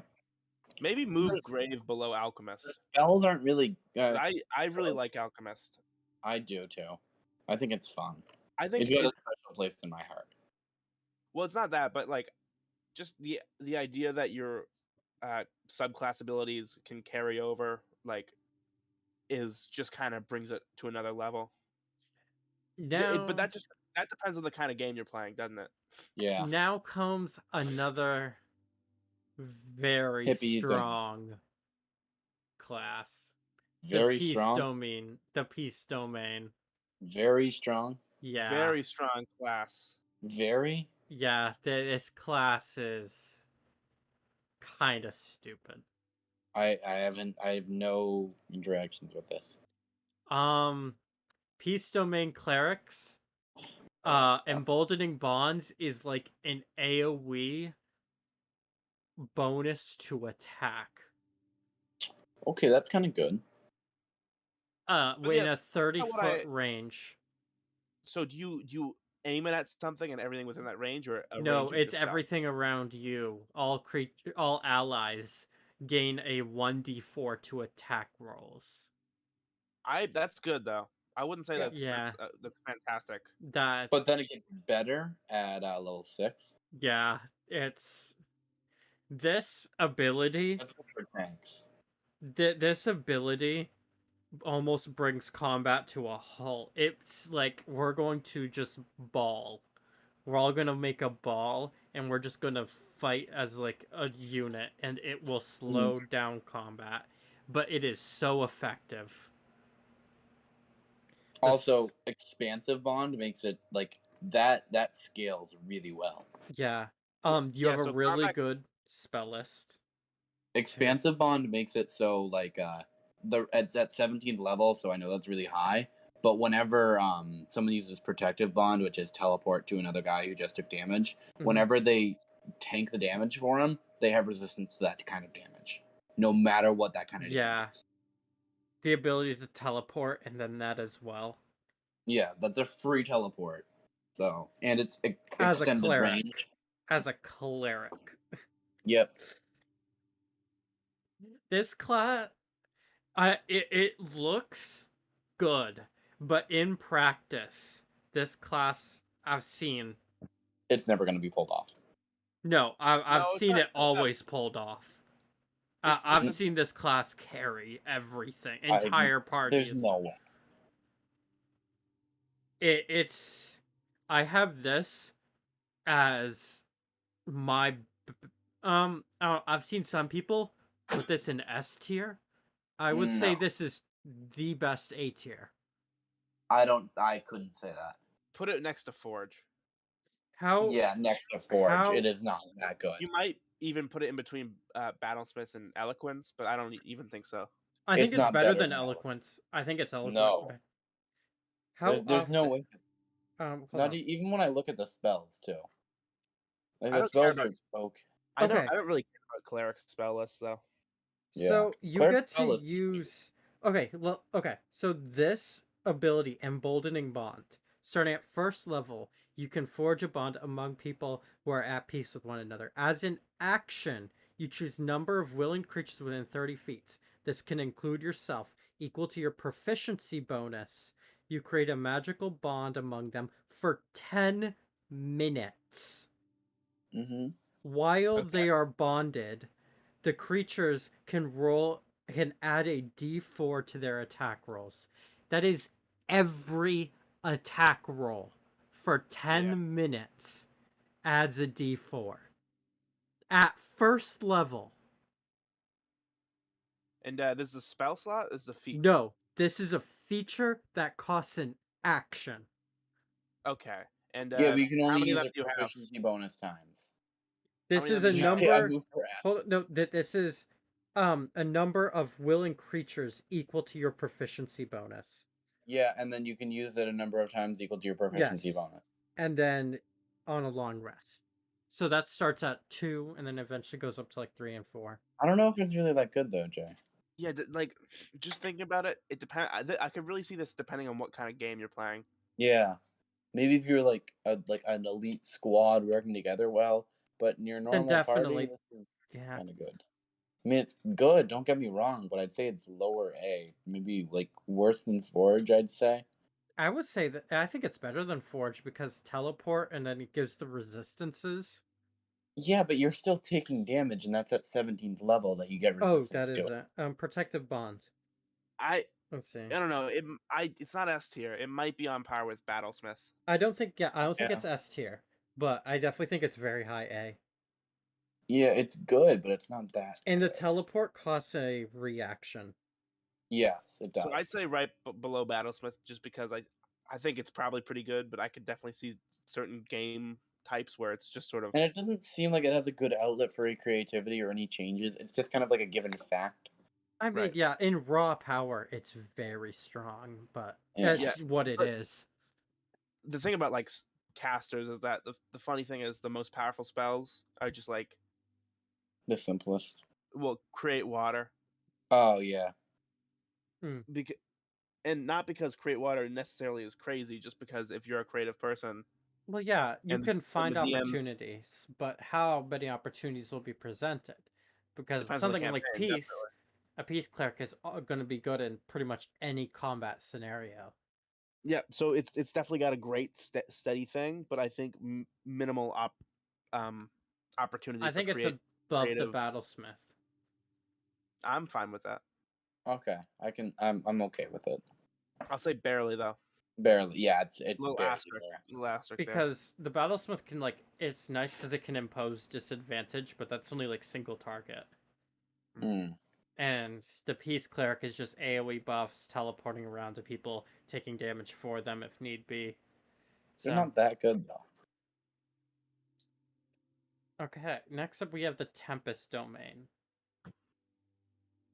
Huh. Spell list looks. Shit. Yeah, it is. If Destructive Wave is the best spell on the Destructive Wave is not bad. Never mind. But Wrath that's of a Storms. Wrath of Storms is good early on, but it gets outscaled very quickly. Yeah. So, but what about their healing? It's not much of a Capability. healing class. They have no healing. Cleric. Yeah. Okay, we're putting this in F tier. That I don't think it's F. I think You it's get F some tier. battlefield control, like you can push things around. Yeah, and it has Divine Strike too. I like The that. Channel Divinity is okay. It lets you do maximum dice damage, That is good. but it's also But I like also think how good. they should have gotten Lightning Bolt in the spell list. I don't know why Yeah, it's not in there. Yeah, they should have. And it would have gone perfectly with the Channel Divinity. The thing about I feel. Oh, another thing is, the spell list available. This is a note I took down for. The spell list available to Tempest Clerics is mostly meh because doing thunder damage, not lightning damage, is because most of the spells are thunder damage and not lightning damage like you want to do. This would shine if it had a better spell list that was just updated. Yeah, but Channel Destructive Wrath is Lightning or Thunder, but Thunderbolt Strike is really, really stupid. Mm-hmm. Like, look at that. At 6th level, when you deal lightning damage to a large or small. Oh wait, large or smaller. Isn't Sorry, the I thought it Channel was larger. Divinity lightning damage? I think the Channel Divinity might be only limited Thunder to or lightning lightning. damage. It's both. Okay. I already looked at it. Okay. I have this at C. It's a class. It's a class. Is yeah, it? throw it right next to the other cleric. Yeah, right. Trickery Domain. Is it better This than holds a knowledge? special place in my heart. Is it better than knowledge or worse? It's not. It's No. not better than valor. It's bard. Definitely. It's right below knowledge. Okay. It's below knowledge. Next up, Trickery Domain. This also holds a special place in my heart. My first character ever was a Kenko Trickery Domain. It has a very good spell list. Yeah, it's the best non-combat related spell list we've seen so far, I think. Yep. It's got a nice duplicate with the Channel Divinity, and it can, especially when done by a skilled player. And it requires, but it does require concentration. Yeah. I love concentration spells. But then improved duplicity, that makes you have 4 duplicates of yourself. I know it's 17th level, but 4 duplicates at 17th level is nice. Cloak of Shadows is okay.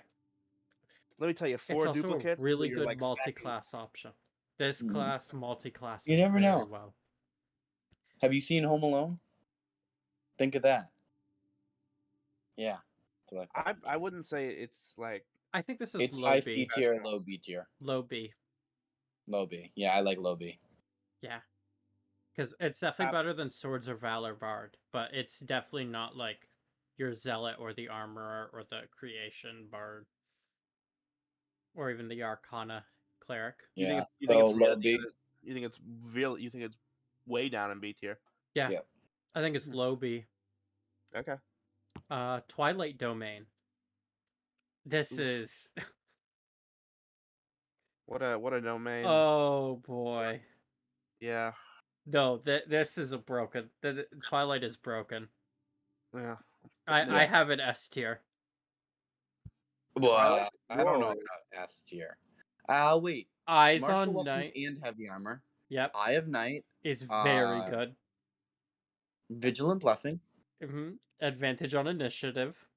It has a really solid spell list. The Channel Divinity is amazing. Channel Divinity, yes. Gives temporary hit points for a good amount of time. And you gain limited flight at 6th level. But the temporary hit points are on every creature's turn. Yep. Like whenever it ends a turn for like that. Yep. That's good. It doesn't really have any weaknesses. I don't think it has really any. Nope. Yeah, I'd be willing to put it at a low S tier. Its spell list covers all the weaknesses of the Twilight Domain. Limited flight. Yeah, it is limited, but gives some mobility. The heavy armor gives some weaknesses of the cleric having low health. You have advantage on initiative, so you can actually get like your combat buffs out first before everyone else goes. Yep. That's great. It's always important to have your casters. Advantage on initiative is automatically insane. Especially as me, someone who always likes to run Guiding Bolt. If I'm in like fighting a big boss monster, that is like huge. Getting high on the initiative totem pole. So is this better than Lore Bard? No. I don't think it's better than Lore Bard. I think it's both. lower S tier. Okay.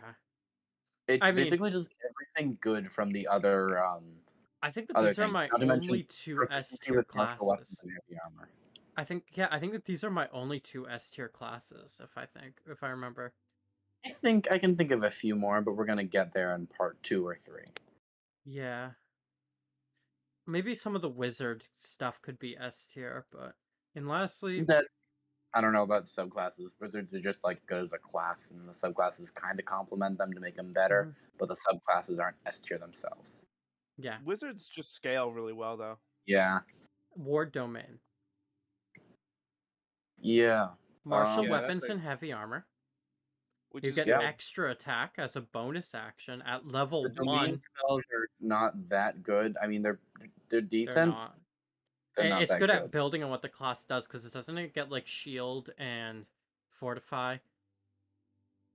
Mm-hmm. Yeah, so it gets some good spells that build on what the class wants to do, but they aren't like, right. Guided strike is nice. I like these kinds of The spells. channel Though. This divinity is like a nice... is crazy though for the war domain. You get to grant plus 10 attack to someone. which is nice. Oh my god, I didn't realize that. Yeah. Yeah. But so a couple of these classes are like Forge and War are like drifting into Paladin territory. Yeah. So, which they're begs like the but question. as long No, as it I fulfills have that role, it's fine. I have no problem with that. So my question is, why are you so against my battle medic idea for the fighter? I wasn't. You kind of were. Yeah, you were. You were like, isn't that a paladin though? And I'm like, okay, aren't these clerics all paladins? For context, we should probably fill in what you were saying. Can you go over the battle medic idea? It's very simple. It's a Listen. subclass, and its main thing is you hand out you get a couple extra second wins, and you can hand them out. To be fair, I thought you said hand out action surges. No, but that which would be cool, I though. thought was I was like, no, that'd be broken. But no, second wins would be nice, but that'd be very underwhelming as a core class feature. Yeah, but you also get more of them yourself. Okay, then that So could second work. wins are. But the thing is, like second win, like fighters is what I was saying. Fighter subclasses, because fighters are just kind of good already. So, with war Like domain, if this also does multi-class and use feats very well, but Yeah. it lacks diversity. Again, I don't know if we should put multi-classing into what makes something good. I think saying it's good because it multi-classes it's well a is side basically note. saying I can understand what you mean by that, but I also think saying that's kind of like stupid. This is Yeah. good at being this because it's good when it's not this. Well, for excluding that, then I'm gonna drop Lore Bard down into A tier. Yeah, which is what I wanted you to do in the first place. Okay, Lore Bard's A tier. Top of A tier. Wait, no. I don't think you should exclude it. But I mean, you can keep Lore Bard in the A tier, but I'm I just think saying it should be S tier. if your reason for being S tier is that in multi-class as well, what you're basically saying is that it has a few good features you can get at a fairly low level. Yeah, which is good. Sure, it's good, but I'm at level 20 with this class, with this subclass. What is the best? Don't ever judge a class based off what their level 20 is. I don't know. I think Because that you should absolutely do that. Your class. I have never played a level 20 character. Okay, but I'm not saying like if you get everyone at level 20. If you play a full campaign to level 20. If I played a full campaign to level 20, I would multi-class around level 13 or 14 because it's not worth it. It's not. You tend to lose stuff. It's like as a caster, I can just multi-class as another caster and I won't fall behind on spell slots because I'm doing 2 casters. So what's the point in me in continuing down another caster path where I'm gonna get less and less benefits? You're just a scrub. That's why you're afraid of commitment. I have War Domain as like B tier. Also, what if it doesn't fit your character to multi-class? Throw it in B tier. Throw it next to Light. Yeah, I think it's better than Totem Warrior. Throw it Wait, above what light. do you mean? Yeah, War Domain. I think it's a little bit better than Totem Warrior. Not as good as Light though or Glamour, but You don't think it's as good as definitely light? I think better. it's better than light. I think it's in between light and glamour. Gabe, what do you think? Better than Glamour. Way better than Glamour. Way better. You think it's So better than except by glamour? Artillerist and Life. You think it's really? You think it's by life and artillerist? Yep. I think, but if we're averaging out our three answers, it's in between glamour and light. Yeah, I could sell it to being Yeah, between. okay. I think I can agree with that. Yeah. And I think we'll call it there for tonight. Yeah. That was a We will finish this in a couple days, or not. Well, within the next week or so, we'll try to finish this up. What do we call this? LSF 3.5 for the next live stream. Someone just joined. Sex to sec. Oh. Oh well. Oh, two people. Another person just joined. Oh my god. Wow. Imagine being so stupid. Oh no. Immediately leaves. Yeah, probably. Yeah, you have absolutely no interest in D&D subclasses. I do. I like them. Yeah, this is interesting. There's too many of them. Instead of adding new subclasses, they should get rid of old ones. They I need to agree. update them. There's a lot they need updating. They should purge. We need to do a big purge, and we need to start. Listen, max. There needs to be a Wizards of the Coast needs to have a max of 9 subclasses. Anytime you get a class with like above 9 subclasses, you have to realize that there's a problem. Yeah, just make another. I could agree. Yeah, go start, because I hate how 5th edition is lacking classes from past editions. Jay, What? did you put Eloquence? Did you put Peace and Battlesmith above Eloquence? Yes. Eloquence is the best A tier. It's not. No, I think Eloquence is better than Battlesmith. it's not. But isn't it? I think it's it not. is. I definitely think it is. But we're But- a democracy. Paffy here says that Battlesmith having a pet that imposes disadvantage on people is cool. Okay, No. well, at least Peace No, is having a pet made of metal is crazy good. but Peace is worse than both of them. I think we can both agree, right? Yeah. No, I think it's better. Well, no. I think Peace is much better than Eloquence. Yeah, it's really close. It's really close. Like, I think that there's a big gap between Peace and Eloquence, and then Battlesmith and Forge Cleric. I think there's a big gap between Battlesmith and then Peace and Eloquence. I have a whole lot of respect in my heart for So we Battlesmith. all agree that ours is better than everyone else's, basically. Yeah, Right? Battlesmith is great. My like- thing is better than your guys' Actually, Yeah. like, between Forge and Life and, like, War Clerics, or, well, between Forge and Life, I don't think there's actually much of a gap other than it's more like an amount of weaknesses than an amount of strength in the class. That's the difference. I guess I can see that. As Forge just excels so good in combat, as well as being pretty decent outside combat, because also as well because you're just a cleric. Yeah, I would put Battlesmith in S tier, lowest S tier, but Battlesmith No. is basically yes. No, I can't put it there. Battlesmith absolutely. gave so up good. its spell casting, which is Battlesmith huge. Battlesmith is what artificers should be. They're the It's odd one one. of the options. It's just the best Artificer subclass, but that doesn't mean it's a good one. No, I mean, it's it's a good one. It amazing. doesn't mean it's No, like it's absolutely amazing.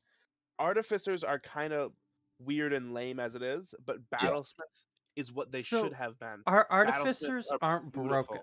Our artificers say they were are broken. broken. No, artificers are broken, but depending on how much of a leash that the DM has on the base class.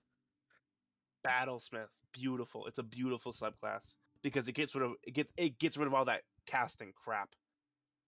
It replaces it with real artification. I can't put it above Eloquence or Peace, Bard. You did.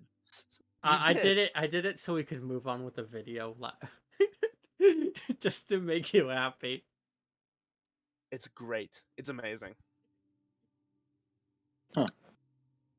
concerning. Yeah, but I think as we're gonna see as we move on, it's just gonna be a lot of casters at the top and more Because caster subclasses are martial like characters towards the bottom. Except for the paladins. The paladins will be near the top as well.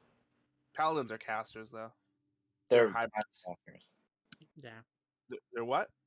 They're half casters. They're hybrids. Like the Yeah. Conquest Paladin I have rated pretty high. They're half casters. But we'll call it there, so I hope everyone enjoyed who watched, and we will see you all